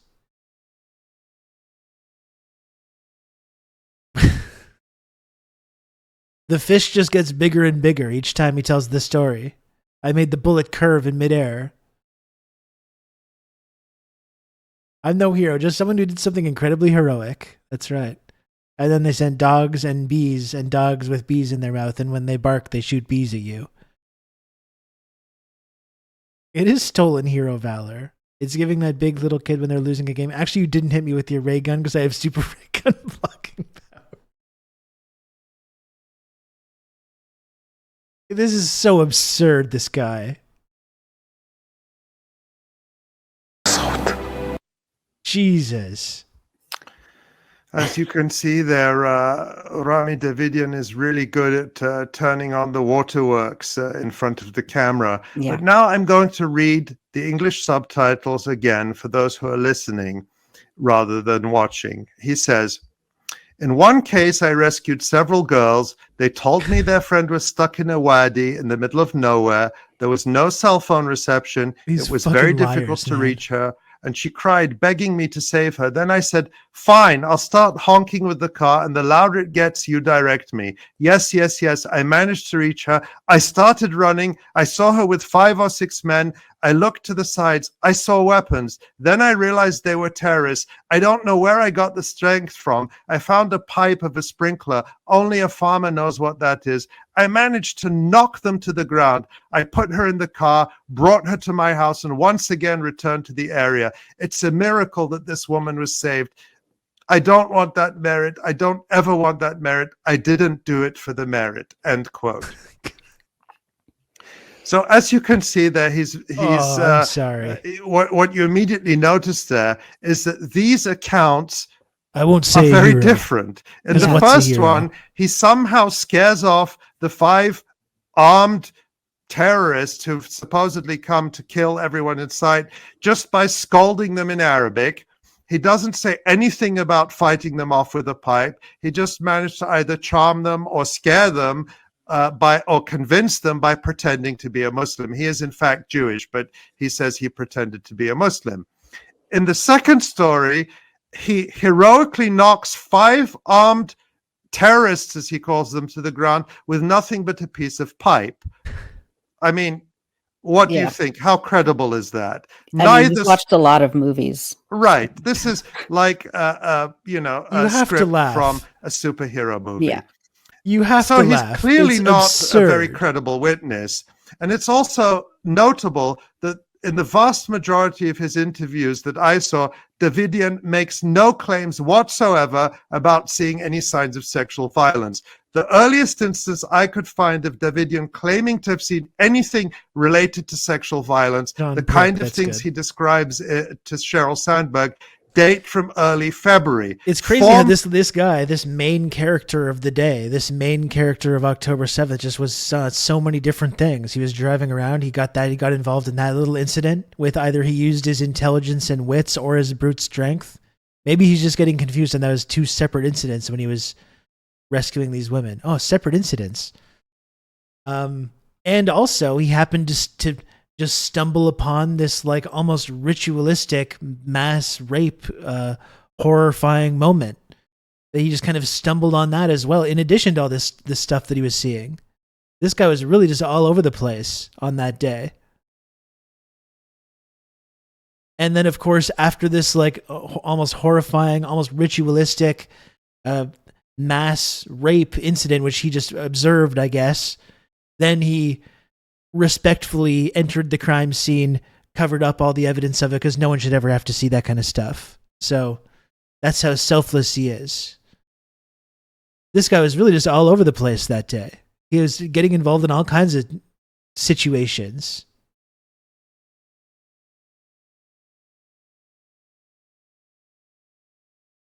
I once pulled Rob Rousseau out of a burning car wreck, but when first responders finally arrived, I decided to give them my name. I declined to give them my name. I didn't do it for the accolades, and I'm sure Rob was in shock and can't remember me lifting his car and shaking it. So he fell out. And that's true. I have no recollection of that, but I have to take your word for it. It would probably be like Misery. That would be if you did rescue me from a car wreck. It'd be like one of those situations, the Annie Wilkes kind of thing. Anyway, it's just like, this guy is really amazing. This guy has been telling all kinds of stories about that day. He was really just all over the place. My Life a Movie, FR. Months after October 7th, in a report from the Association of Rape Crisis Centers in Israel, an organization that has played a key role. He was there to save women and chew bubble gum. He was all out of gum. The mass rape hoax. And the last thing I'll say about Rami Davidian is that even if he can't keep his stories straight, he does seem to be enjoying the limelight. He's become a sort of a minor celebrity in Israel, doing speaking events like this one in Don't, Dave, listen, I didn't do it for the merit. Don't call me a hero. Why, yes, I'll speak at this event called An Evening with Rami Davidian, a hero of October 7th. Why, yes, I would love to do that. How much does that? Do I get a little rider? Did you get my rider for that? Did you get my rider? I'm going to have some sodas and snacks and stuff backstage, I believe. Little speaker fee, maybe. Don't call me a hero, though, please. I didn't do it for the merit. I just did it because I'm such a good, noble person and wise and physically strong as well. He's got clout brain. He's become a clout goblin now. Please don't call me a hero. I'm going to be telling everyone not to call me a hero at my upcoming event, An Evening with Rami Davidian, a hero of October 7th. I'm going to make sure to remind people that I'm not a hero.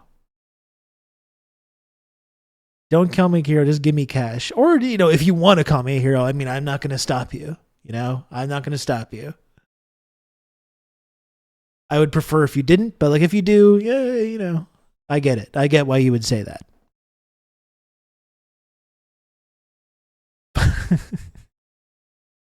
Join us as he shares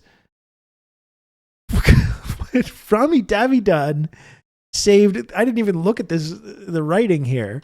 It says on the flyer, Rami Davidian saved 750 people from the Nova Festival on October 7th. Not 7, not a dozen, not 20, not 30, not 100. 750 people. Wow, that's like a lot of people.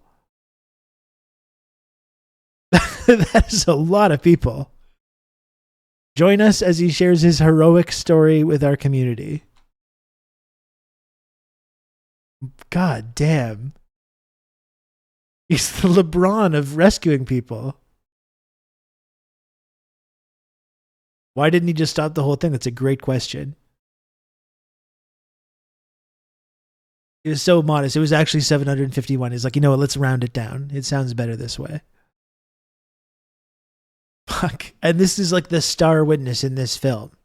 This is like the evidence that this like ritualistic mass rape occurred. Systemic. Organized. This guy. He's IRL Israel, man. Jesus. He put them all on his back. All 750 people. It's just like the grandma and the lifting a car off a pedestrian.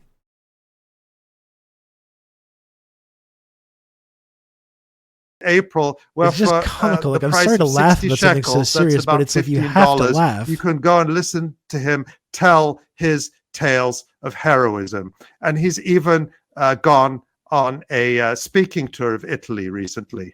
Right, except he doesn't want any merit, as he says. No, a very, very modest character. Yeah. Are there other characters in the film that you want to highlight? Yeah, we don't have time to talk about all of them, but and none of them are really any more convincing than what we've seen, but I'm going to mention a couple. Sandberg interviews a woman called Tali Binner, a survivor of the violence at the supernova rave, and we saw a little clip of her earlier. Binner says she was hiding in a caravan, or a trailer as people in North America call it, for hours with 3 friends on October 7th. And here's a clip of her telling Sandberg what happened. After 1 hour that we were in the trailer, I started to hear yelling of women. I heard a girl that started to yell for a long time. It was like, please don't, no, stop. No. It was like she was asking someone to stop. What can they stop? Someone is abusing her, someone touching her, someone is doing something. How do you know that? Or why do you think that? I know how it sounds. Like, I can understand how it sounds. There's no way that women will scream that loud for so long if it's not for asking for help because someone is doing something sexually to her. So at no point does Tali Binner claim that she saw any of these rapes taking place. And as I said, she claims that there were other people hiding in the caravan with her. Presumably, they would have heard the same things she says she heard, but they do not appear in the film to corroborate what she says.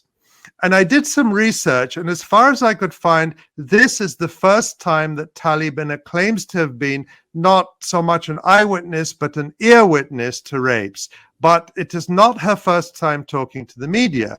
She was interviewed on Israel's Channel 13 on November 11th, and she gives her account of hiding in the caravan. But during that interview, which is in Hebrew, she does not mention or imply anything whatsoever about sexual violence. And we could find no, and that on the screen you just see is her on Channel 13 back in November. And I could find no previous interview or statement from Tali Binner making any allegation that she was a witness to any kind of sexual assault. And another person that we see in the Sandberg film is Raz Cohen. He's a familiar face who appeared in Jeffrey Gettleman's New York Times story and has given lots of interviews since October 7th with a constantly changing story about a supposed rape he witnessed. In the Sandberg film, he gives a very brief, vague version of his discredited account.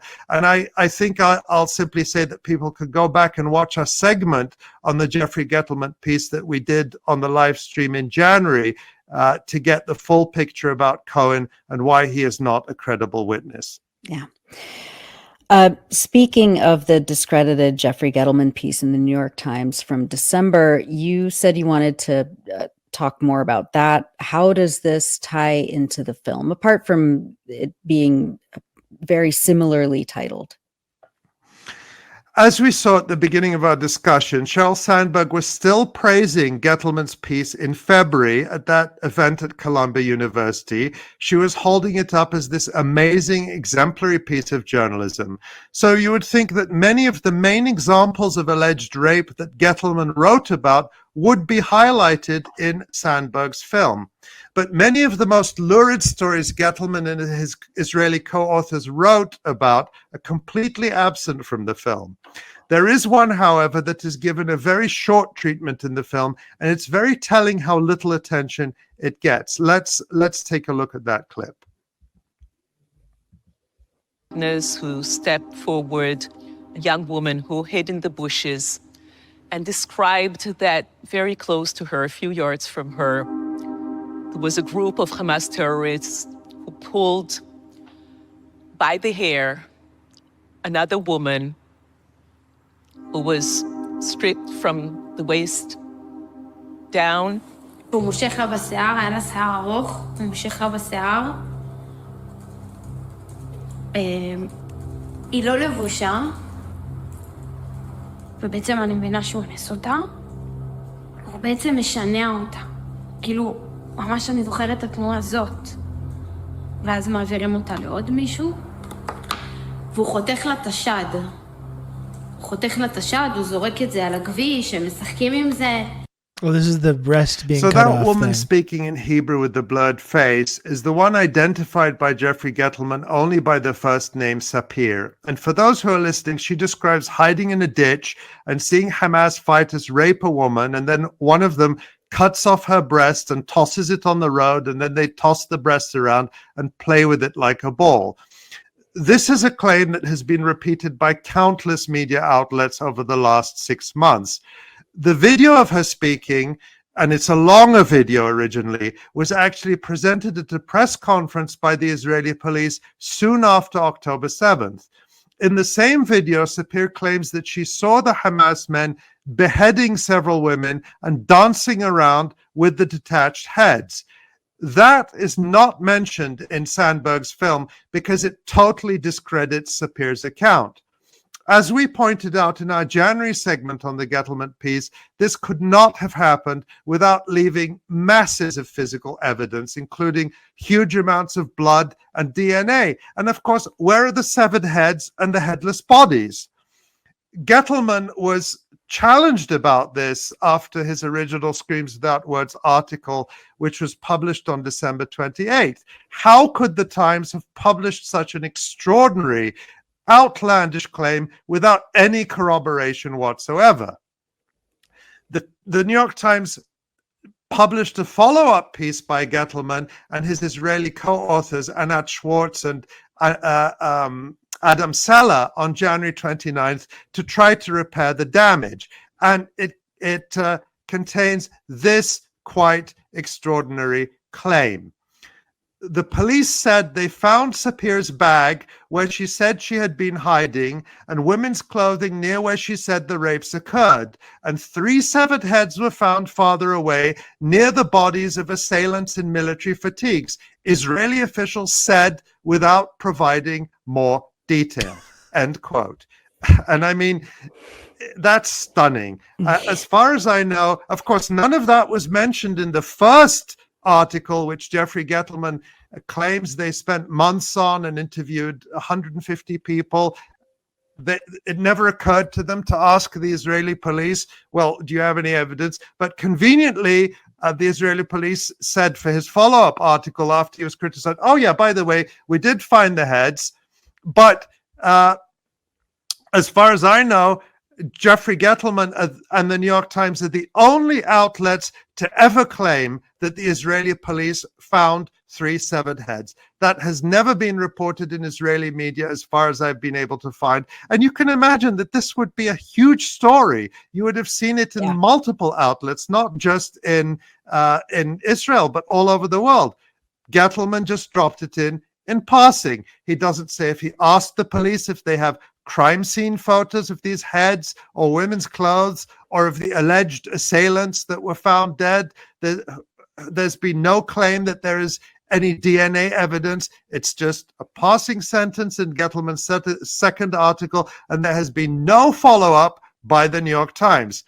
Surely, if these heads existed, the story told by Sapir would have been a central part of Sandberg's film. Surely the police superintendent that we saw talking about how much evidence there is would have specifically mentioned this shocking crime and crime scene and all the evidence. Surely the women would have been identified. But instead, it's just mentioned briefly near the end of the film with no mention of the severed heads whatsoever.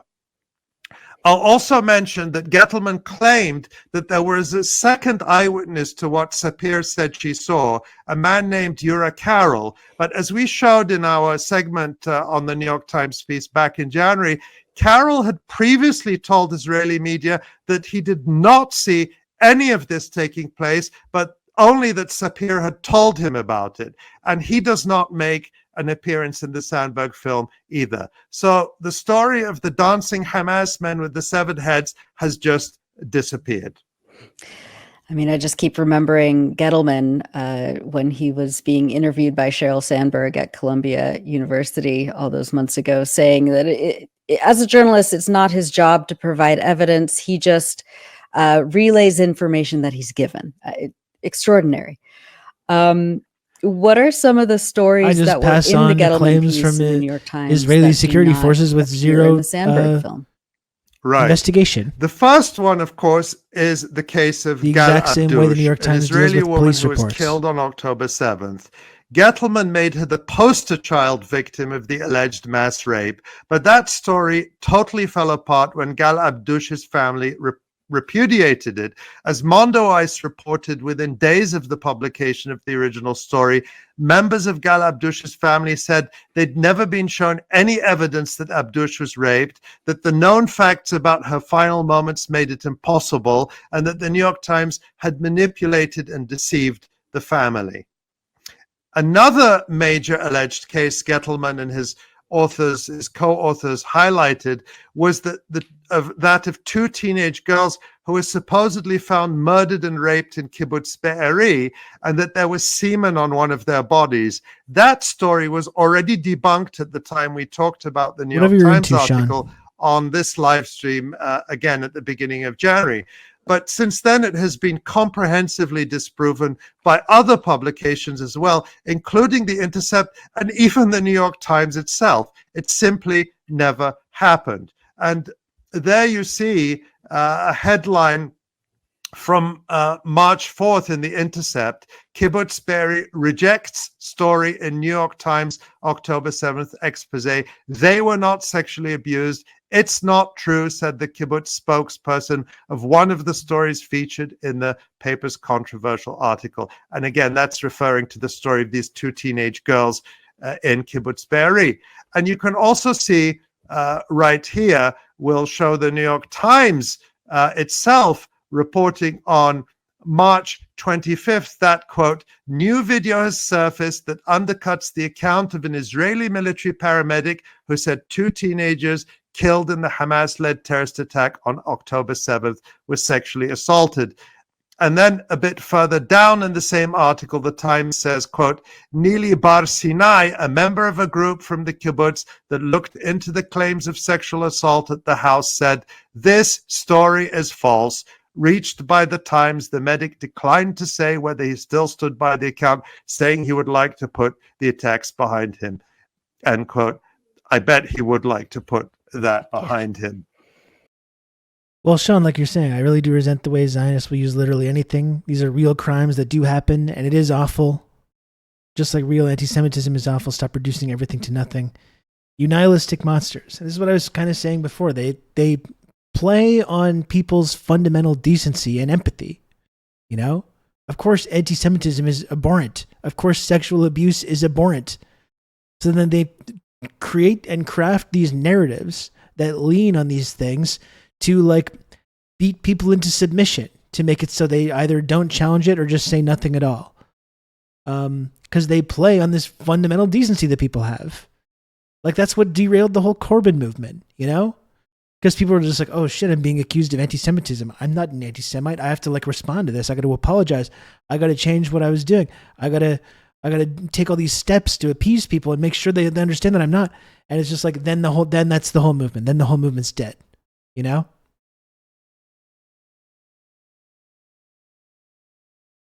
And that's the thing. It's sad. Like I said, they play on people's fundamental decency and empathy. And they use they craft these narratives specifically that make it impossible to talk about without coming across as being insensitive or monstrous. And none of it is in good faith. No.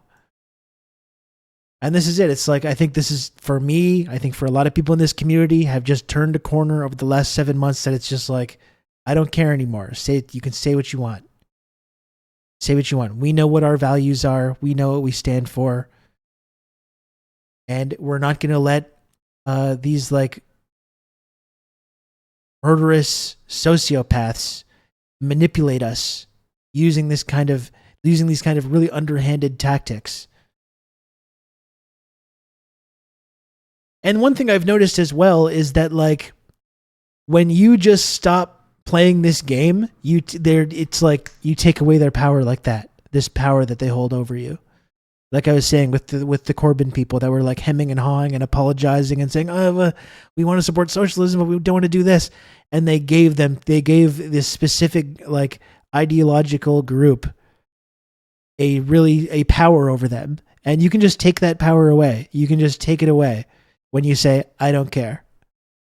I don't believe you. You're lying." All of a sudden, and you see these people, like you're seeing this flailing from the ruling class in both America and Israel right now. They're flailing because they're like, "Why isn't this working? We're doing the thing. We're saying Hamas. We're saying terrorism. We're saying anti-Semitism. We're saying sexual violence. Why isn't this working? What's happening?" Because it's people have had enough. People are just saying, "No, we don't believe you. We don't care."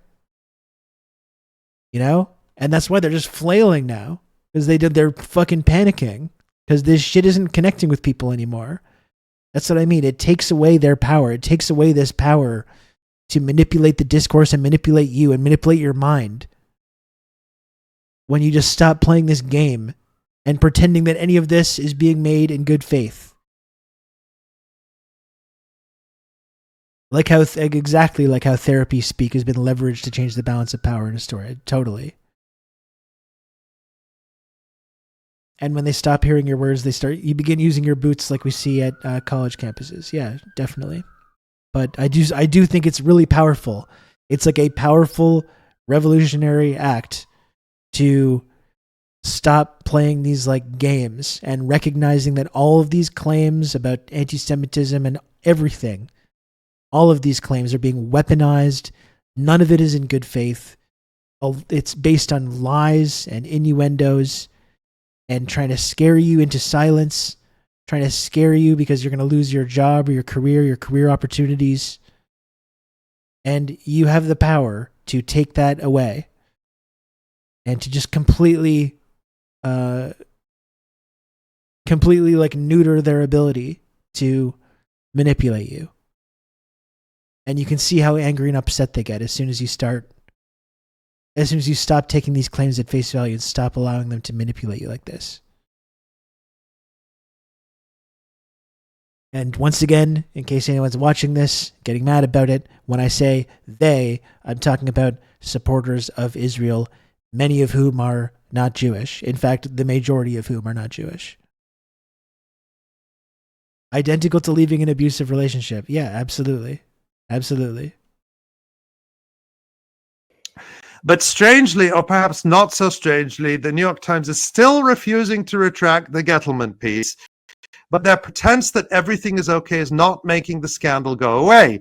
This week, more than 50 tenured professors from top journalism schools wrote to the New York Times urging them to, quote, immediately commission a group of journalism experts to conduct a thorough and full independent review of the reporting, editing, and publishing processes for this story and release a report of the findings. And end quote there. And I'd just like to remind viewers that it was us here at the Electronic Intifada and a tiny handful of other independent outlets, including Mondoweiss, The Grey Zone, and then much later The Intercept, who raised the alarm about this story right from the start. I also want to acknowledge here the research by Zay Squirrel, the anonymous user of Twitter or X, who has done first-rate work throughout in debunking this hoax. And there are other individuals on Twitter as well who uncovered important things. For example, the repudiation of the Gal Abdush story by her sister Miral Alter. Their research helped me with today's segment as well. I think that the fact that the key claims that were in Gettleman's story are completely absent from the Sheryl Sandberg is effectively an admission that they are totally false. That Not was quite even a little Sheryl bit of a backhanded Sandberg shot there. is prepared to stand by them. But I think her failure to acknowledge anywhere in the film how much false and debunked reporting there has been, false reporting that she publicly endorsed at that Columbia event in February. This reveals that she never set out to make a documentary. It's cool that you didn't take any credit as being a source. Well, that's it. I'm not trying to. I don't want the credit. You know, that's not what it's about for me. You know,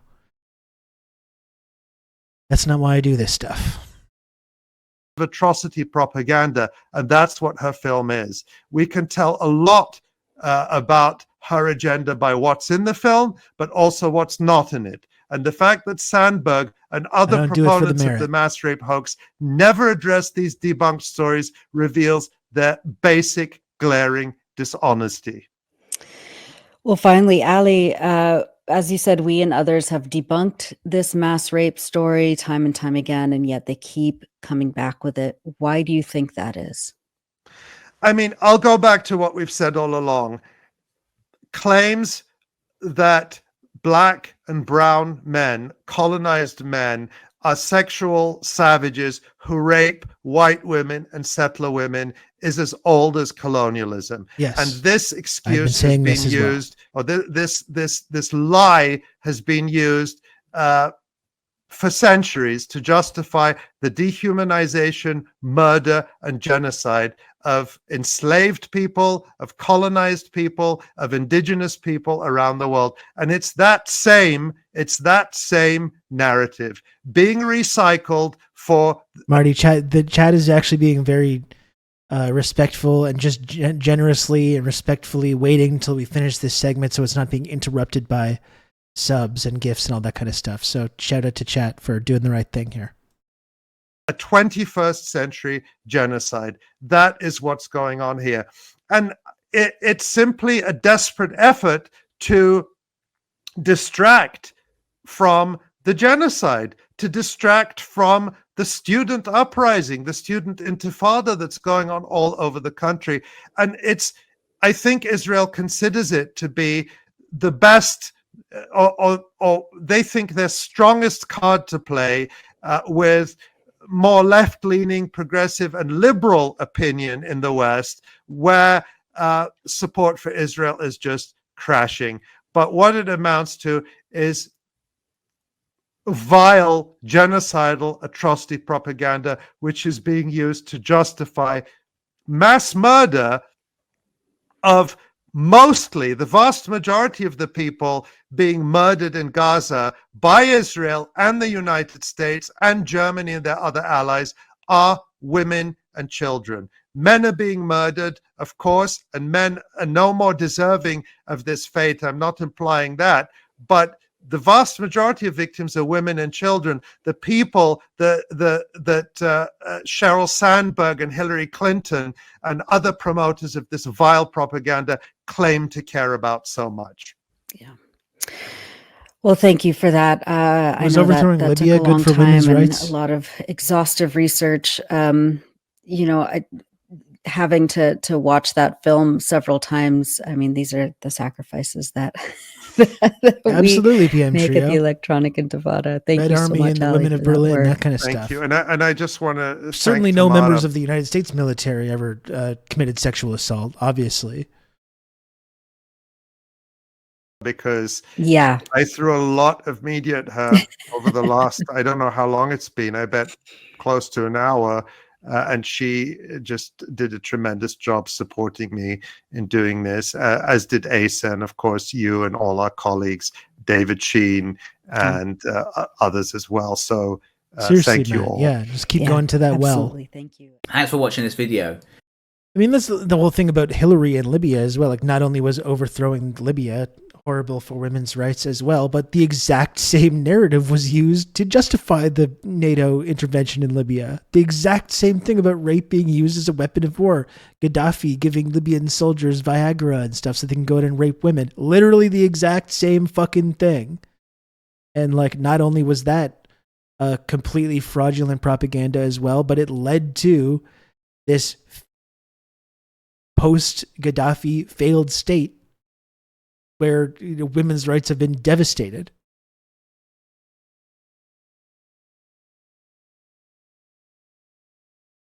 Anyway, that was a really fantastic segment. Yeah, this is what I keep saying, Matt. They use our own integrity and our own morals, our own values, our own empathy and decency. They try to take that and wield it against us. And that's one thing that we're not going to let them do anymore. And please, if you're not subscribed to Electronic Intifada's content, make sure that you go and support that because that was really another excellent segment. They've done really vital work taking all these articles and not just saying like, well, this is lies and bullshit, but going through these articles and line by line and you can exposing the lies good old and Rob the to talk you through all promotion this. of these narratives. So please support the work that they do. You can count on me. You're going to have good old Rob to talk you through all this. And M. Gauntlet, thank you for the 5 gifted subs. So I don't know why Twitch is doing this. You can count on me. You're going to have good old I don't know Rob why if to the talk alerts you are through broken all this. again. I don't know what I have to do. It's going to do all 5. You can and count then on it's me. going to do You're the gonna batch. have good old Rob to talk you through all this. So that's right. If we're going to make it to the sub goal today, you're going to hear this 35 times. And now You've let's just do- become an yeah, elite good. member of the Friendship Triangle. That's a good way of doing it. Let's do every single individual alert and then the batch alert afterwards.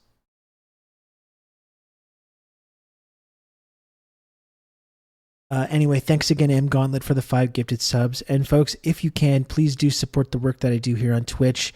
I have also, we've been here every day for the last 7 months. I would say like 95% of the content that we've had here on TRRS has been related to following this conflict and talking about it and debunking the lies and debunking the propaganda. And I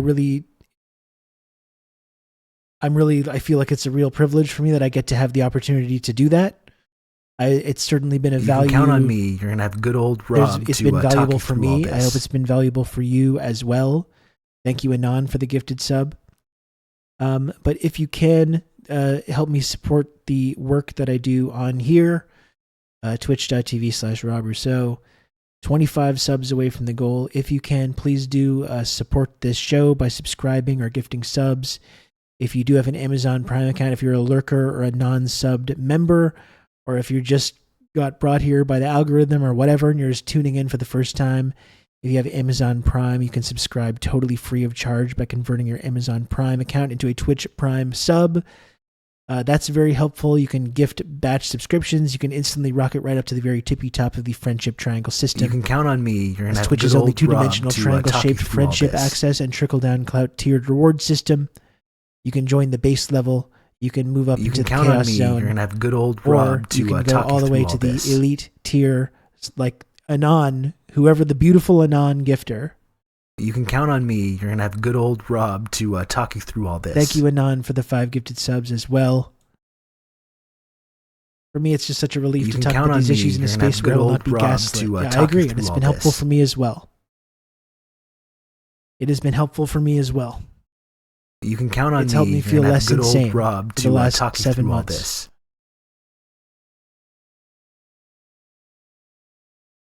You've just become an elite member of the Friendship Triangle. It's so many alerts. Why is it doing that? You can Winnie, count on thank me. you for the You're gonna gifted have good sub as old well. Rob to talk you through all this.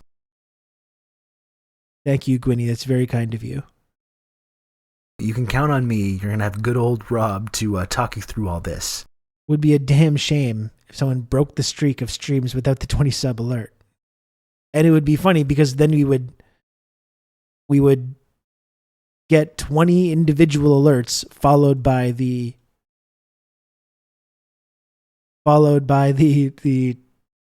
batch alert as well. Bernie was on CNN and called this Biden's We simply Vietnam. He's use cooking. the computer to mark up the size of the account. Kind of, Jay. Hillary, butcher of Libya, hasn't had a good night's sleep since November 7, 2016, and she and her boss Obama belong in prison. Thank you, Diego, for the 200 bits. I appreciate it, and I agree with you.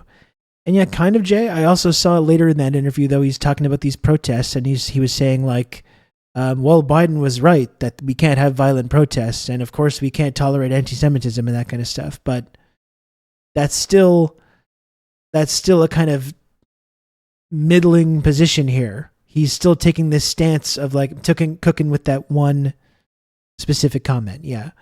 But I guess that's it. It's like, oh yeah, this is Biden's Vietnam, And he's been like, we're like talking about the brutal violence that the U.S. government and Biden is supporting. And then at the same moment, he's like, by the way, you got to vote for Biden. You got to vote for this guy. Like, I think it's just that position is becoming untenable.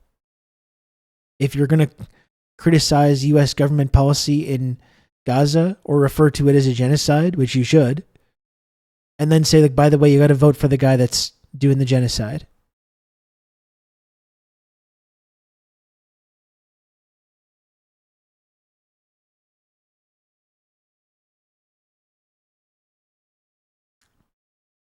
Like, I did see someone that I know from online who I've talked to before and I think is a very nice person saying, like, talking about how hard it was to, like, how she's not going to be, she's like, I'm going to be voting for Joe Biden in the general, so don't yell at me, but, you know, I'm criticizing this and I'm kind of like, I'm just going to be hard to, like, convince people to do it, and I don't want to volunteer, phone bank, or do anything, things that I may have done in the past.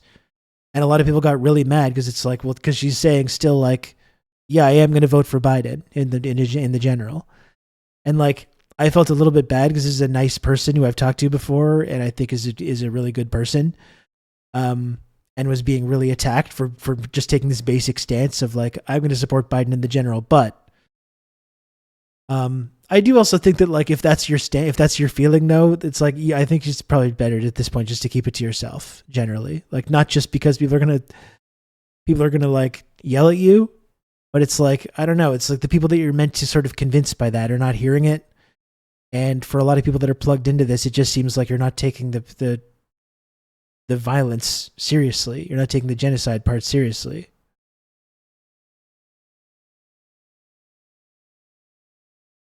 You know what? Just keep it to yourself. Just don't. You don't need to do this whole thing. Well, I am going to vote for him in the general, but, you know, I just don't. You know, who is that? Who is that for? Who is that for? That convinces nobody.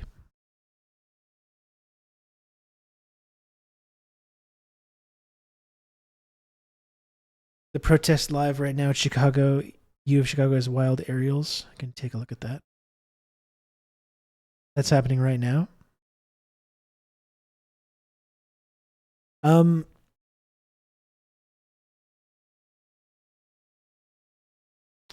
Still 19 subs to go, folks. So once again, I'll just remind you that the only way I'm able to keep doing this show is if people subscribe and the little number at the bottom of the screen goes up. It's been a little bit rough this week. I did a live show on Monday, which was kind of shorter and was hard to hit the targets on that day. We've had another kind of couple of slow days. Really hoping to get to that target. It's the last stream of the week, the last day of the week. Really hoping to get to the target today. So if you can, please subscribe or support the show by gifting subs or whatever you can do to help. All very much appreciated and really, really essential, like really necessary, and really helps me keep doing this show each and every day.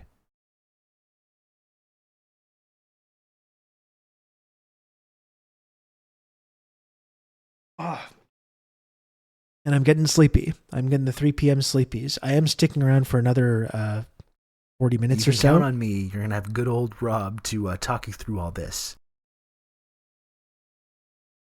Coabo12.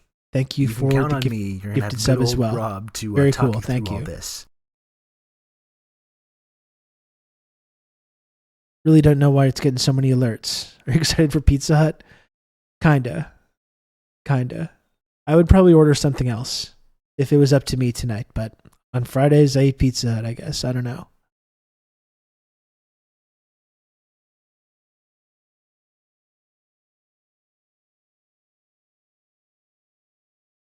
You have heartburn meds? No, actually I ran out of the good stuff. I got Tums, but it's like I need more. I need better. Why Pizza Hut? Because it's the pizza that my son likes to eat. It's the pizza that my son likes to eat. He doesn't want Domino's. He doesn't want Pizza. He doesn't want any of the like amazing independent pizza places that there are in this city. He wants Pizza Hut.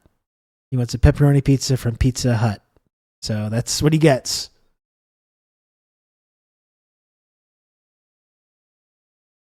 What do you normally use? I think it's like Gaviscon or something. It's like this pill. It like foams up in your mouth, and you swallow this big mouthful of foam.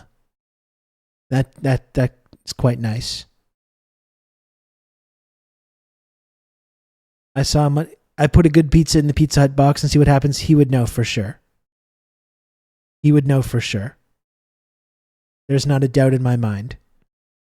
I saw Montreal Pizza Place got 3rd place at the World Pizza Competition. Yeah, there's no shortage of amazing pizza in this city. Believe me.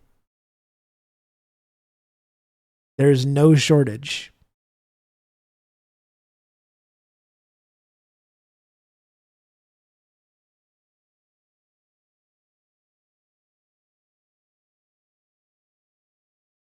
Oh. Getting a little sore from sitting in the chair here today. Another 18 subs to go to get to the goal. Really hoping to get to the good old sub goal today. Count on me. You're gonna have good old Rob. Spaceman Sidor, thank you. Thank you for the gifted sub. Gifted 4 in the channel, 1 away from getting to the elite tier of the friendship triangle system. Very cool. Thank you, Spaceman Sidor. And we're halfway there, so there should be no problem to get to the rest of the way to the good old sub goal. Should be no problem.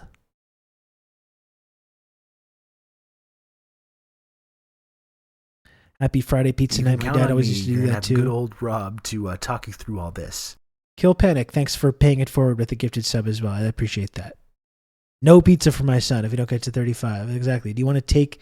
It's basically just slapping Pizza Hut out of my son's mouth. Do you want to be responsible for that?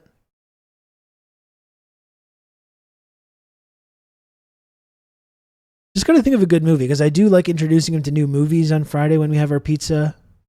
He's at kind of a weird age, because I still think he's just ever so slightly too young for some of the movies that I want to show him. You know? Has he seen Zone of Interest? No, we've not watched Zone of Interest together. No.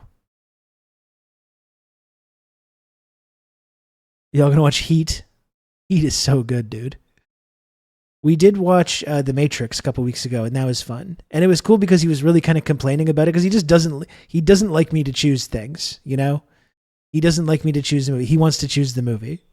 He wants to watch the same thing over and over again. You know? So he was really kind of complaining about The Matrix for a while, but he really did get into it by the end. By the end of it, he was like fully on board. Princess Bride. We've watched Princess Bride many times. He can do Vizini's entire like monologue from the ship. And you, friendless, brainless, helpless, hopeless. Do you want me to send you back to where you were? Unemployed in Greenland?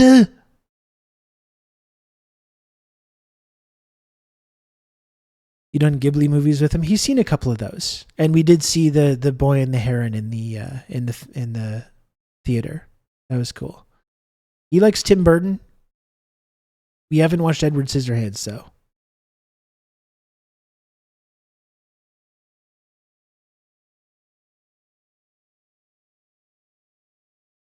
I don't think we'll be watching a Serbian film. Yeah, no, thank you. I don't think we'll be doing that.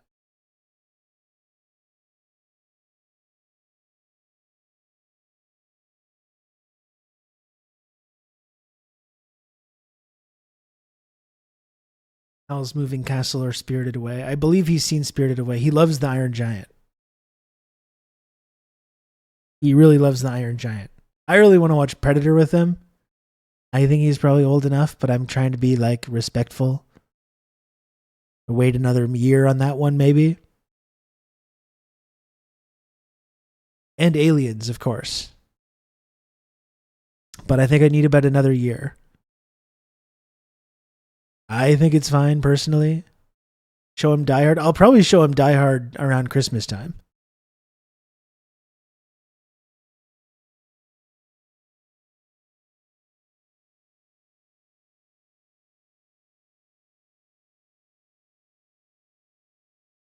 Does he like wrestling? He doesn't mind it. He's never really like gotten into it like I did when I was a kid. He's watched it a little bit.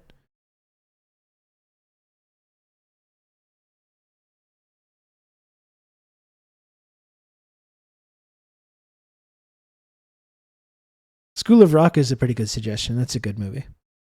I'll think of something. It was funny because we were watching the Ninja Turtles movie a few weeks ago, and it's like, it is funny how like the Ninja Turtles movie, there's like this Japanese ninja clan, and like a big part of their whole like plan for taking over the city is like stealing people's radios and stuff. Stealing people's wallets and radios and TVs, and having like a cool clubhouse. When you saw that when you were a kid, didn't you think that clubhouse was cool? When they go to the old warehouse and there's like the half pipe and they're blasting cigs and playing arcade games and stuff. God damn. You watch that when you're a kid, just like, oh, that looks so cool.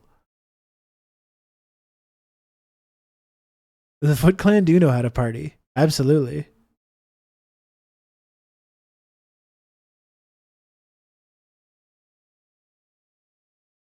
There's like sick car chase scenes. Lupin the Third, Castle of Cagliostro. It's a great early Miyazaki film. I'll keep that in mind.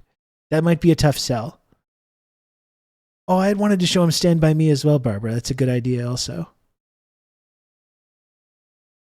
I might try and push for Matrix Reloaded.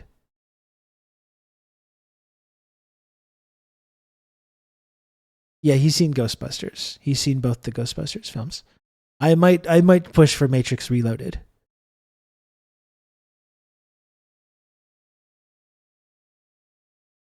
Stand By Me traumatized me. Freaking Ray Brower. Is that Kiefer Sutherland's character?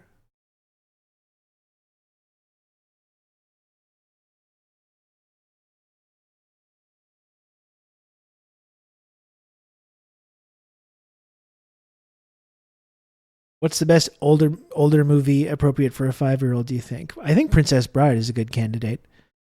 It's funny, Mask Loves You. It's funny that you say 2001: A Space Odyssey, because I didn't show him that entire film, but I was talking to him about like HAL, and I was telling him about that scene, and I did show him like the famous scene with HAL 9000. He was really into it. He thought it was really cool. I'm sorry, Dave. I'm afraid I can't do that.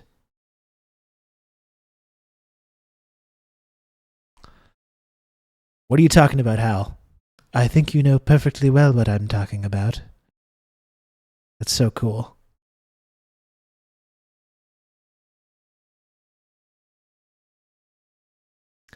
Max, I'm sorry. I respect you. That's a freezing cold take.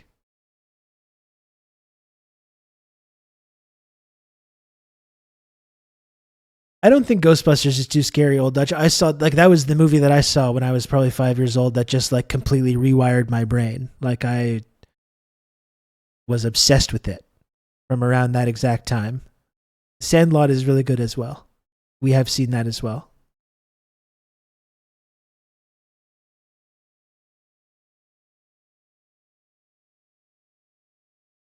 Jurassic Park, we've done.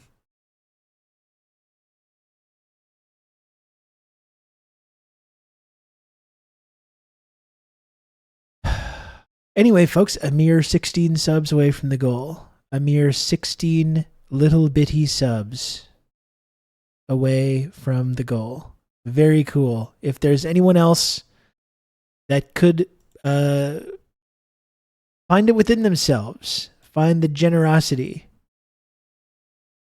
to please support this program, please do. 16 subs to go. Just a small number of brave, generous chatters, heroes, could help get to the sub goal and help me end this week on a high note. Uncle Buck is a good suggestion. The Great Outdoors as well would be a good one. The Great Outdoors is an awesome John Candy.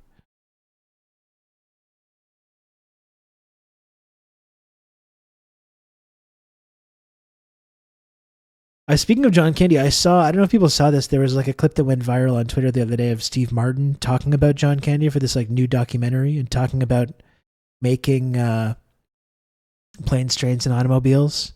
and the scene where he's like, I'm a people pleaser, and he gives that big speech, and Steve Martin's talking about him, and he totally like he like starts tearing up, and it's devastating.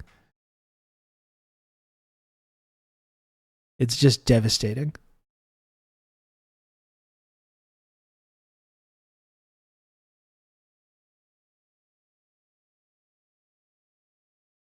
Lodin, I thought you'd be a great outdoors head.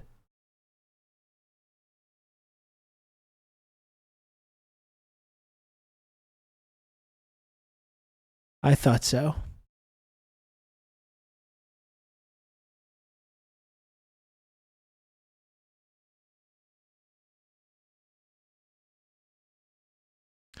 Dan Aykroyd, what a legend Dan Aykroyd is.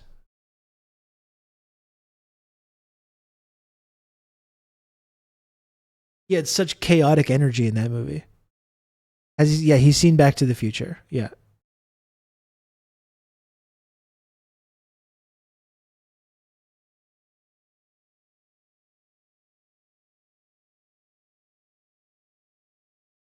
Ugh. Oh, I'm getting eepy.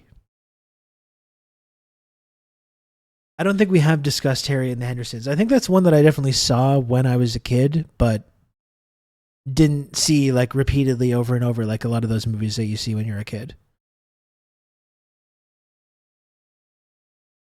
T2, I have shown him T2, which was maybe he was a little bit young to watch that, but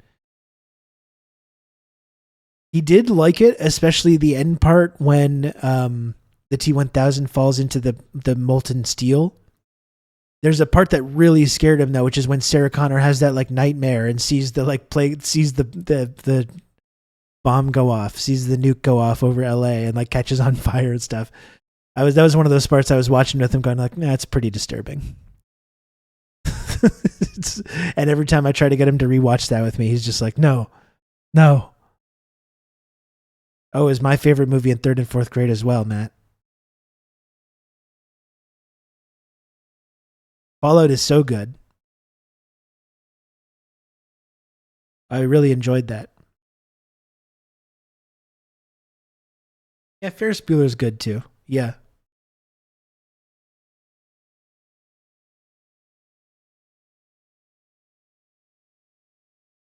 Anyway, I've got some suggestions. I've got some ideas.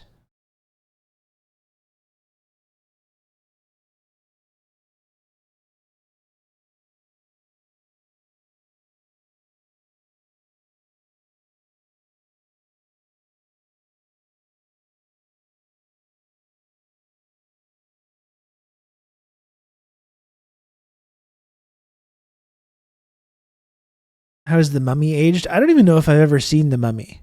I think I was like too old for The Mummy when it came out. But now it's become like almost, it's become kind of a classic in its own right.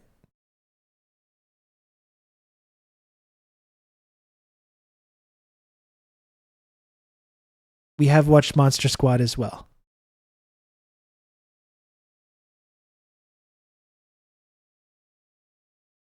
Lady Hawk or Hudson Hawk with Bruce Willis. What about that one? Do you know a movie that I really like? This is not like a kid's thing, something that I would want to watch with my kid, but Judgment Night with Emilio Estevez and Cuba Gooding Jr. and Jeremy Piven and Dennis Leary. That's a really good like 90s movie. Yeah, I think it's more known for the soundtrack almost. But it's a fucking awesome movie though. Stephen Hopkins, I think, was the director. He went on a nice little run in the early mid-90s. He did Predator 2. Predator 2, which was way, way better than it had any right to be. I think he could handle Demolition Man.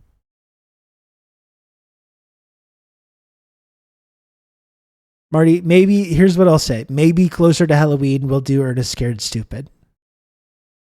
Okay?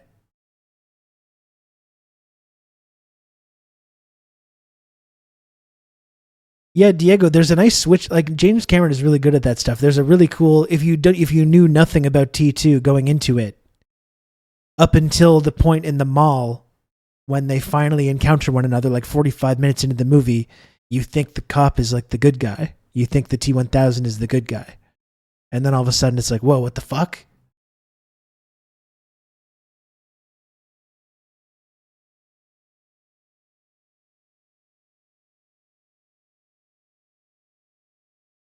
Hopkins also did Blown Away, which is fun. Yeah, was that the one with Tommy Lee Jones?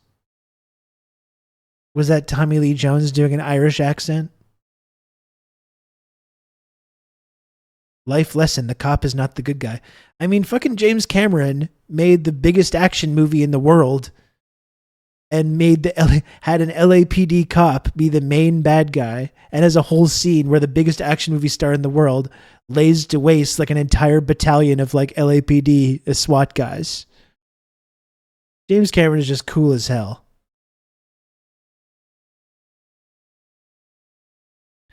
I think we tried to do Men in Black one time, and I'm not sure we watched the whole thing.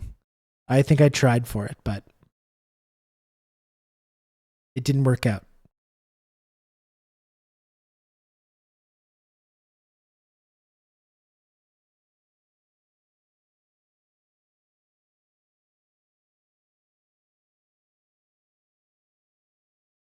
We also tried to do Last Action Hero.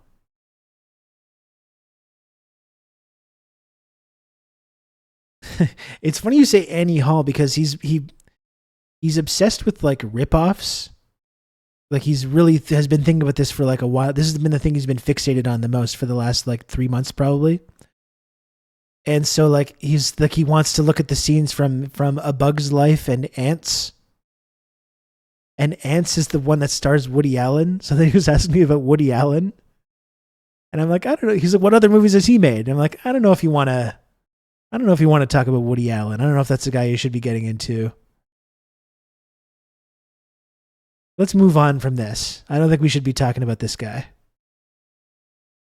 I don't think I need to be giving you details about this.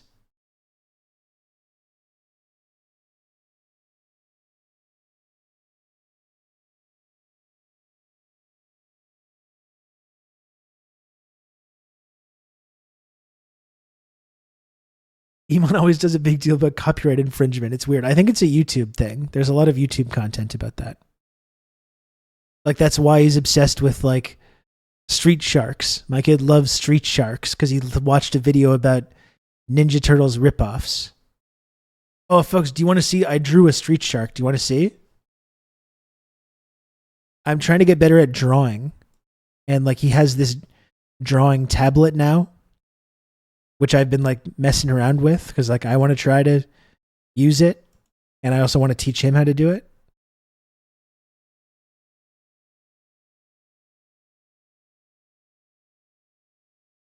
Would you like to see my drawing of a street shark? Is this it?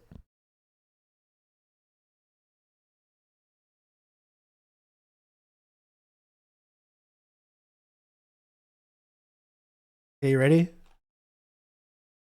You ready for this?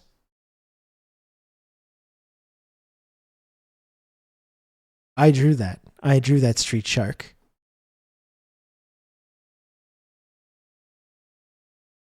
I'm trying to get better at drawing. I mean, it's really just tracing. Like, it's kind of cheating. But I guess a lot of like comic artists do have that as like a reference. Because on a tablet, you can like take a picture and like put it on a layer and then get the transparency down. And you're basically just like tracing it. But still, I was proud of my street shark.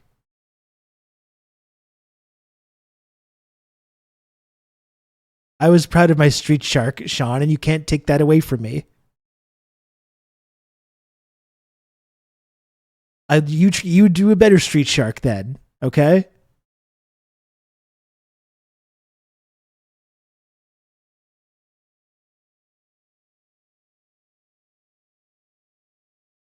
You've just become an elite member of the Friendship Triangle. Never mind.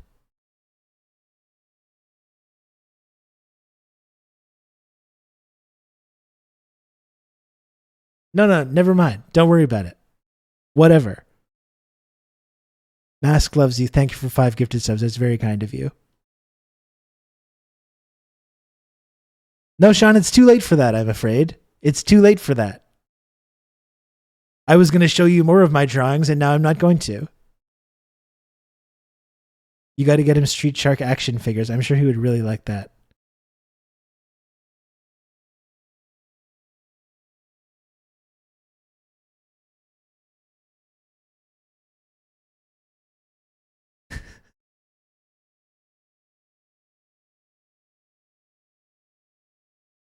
Thank you again, Mask loves you. I really appreciate the 5 gifted subs.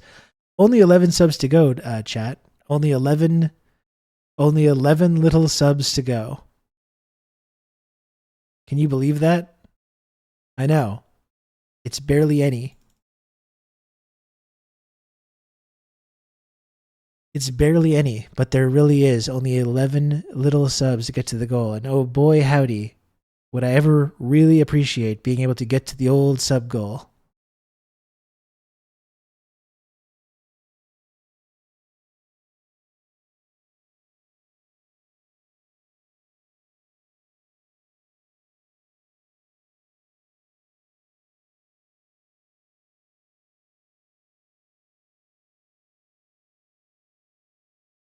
But whatever, who's even counting? Mint the shark as an NFT. I was proud of my street shark, okay?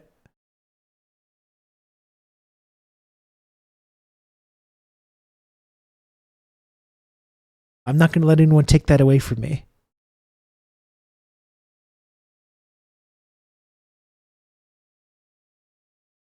Ugh.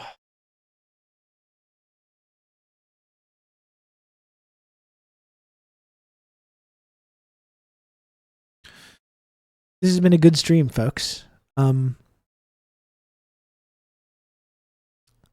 would like to go back to that encampment.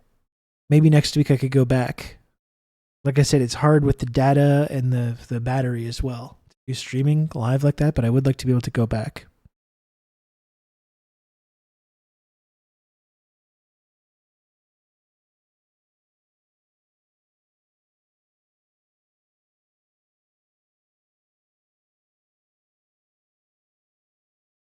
Oh.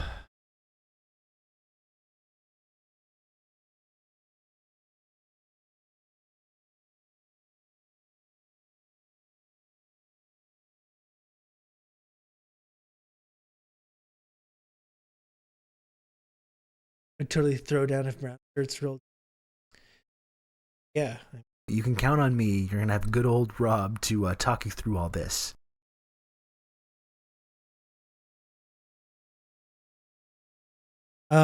Diego, thank you for a gifted sub. Thank you, Diego. I appreciate it. I really appreciate all the support. Thank you. Look at that. Only 10 subs to go. One brave hero could really do it. Could really do something pretty special, if you ask me. Something pretty special.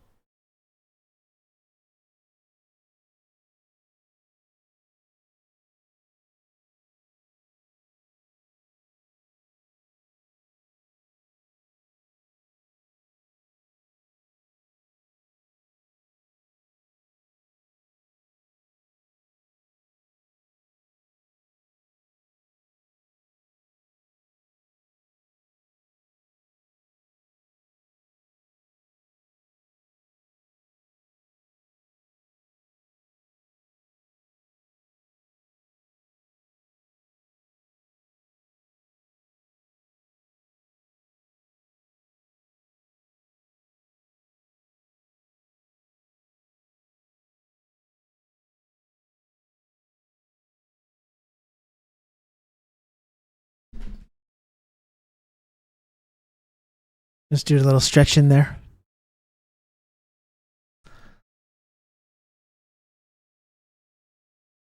I just remember Rob doing the Blair Witch corner standing. I don't want to resort to that today. I don't want to resort to any Blair Witch corner standing.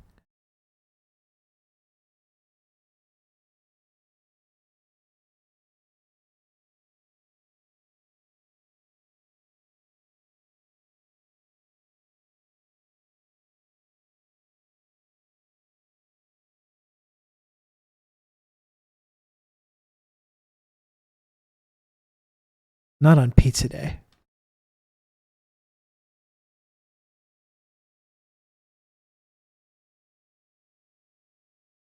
Okay, looking at who we can go say hello to here. Got Avery Edison again playing a game. Hildy Beast we did yesterday.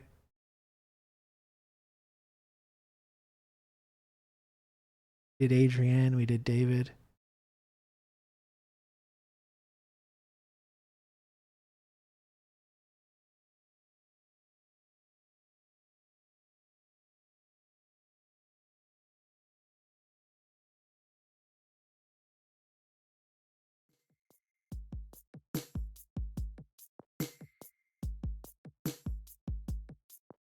You can count on me. You're going to have good old Rob to talk you through all this. Bleep Lord, thank you so much for 3 gifted subs. I really appreciate that, Bleep Lord. Thanks. Thanks to everyone that supports this program.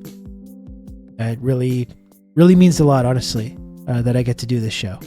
I don't mean to get sentimental every time at the end of the show. You know? I don't want to become Mr. Sentimental, but it does. It really does mean a lot that people support the work that I do on here. Sometimes, you know, I'm very self-conscious.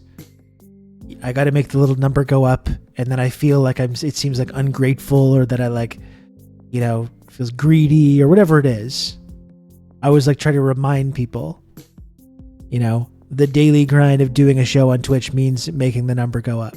I don't want anyone to think that like I'm not grateful for the level of support that I get from this community, or that I don't appreciate it, because I really do. I really do, and it really means a lot. This is just purely economic realities.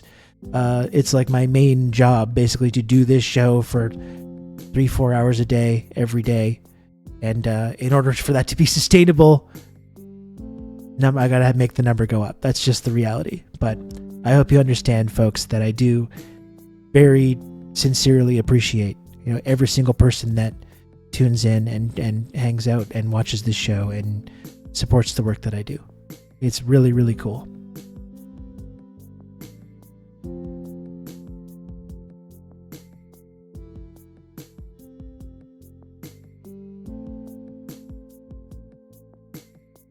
And since there's only 7 subs to go, I know that I'm confident that they're going to come in. It's another like 55 seconds to go. And I don't even need to worry about it. I know those 7 subs are going to go in. I've never been more certain of anything in my entire life. I'm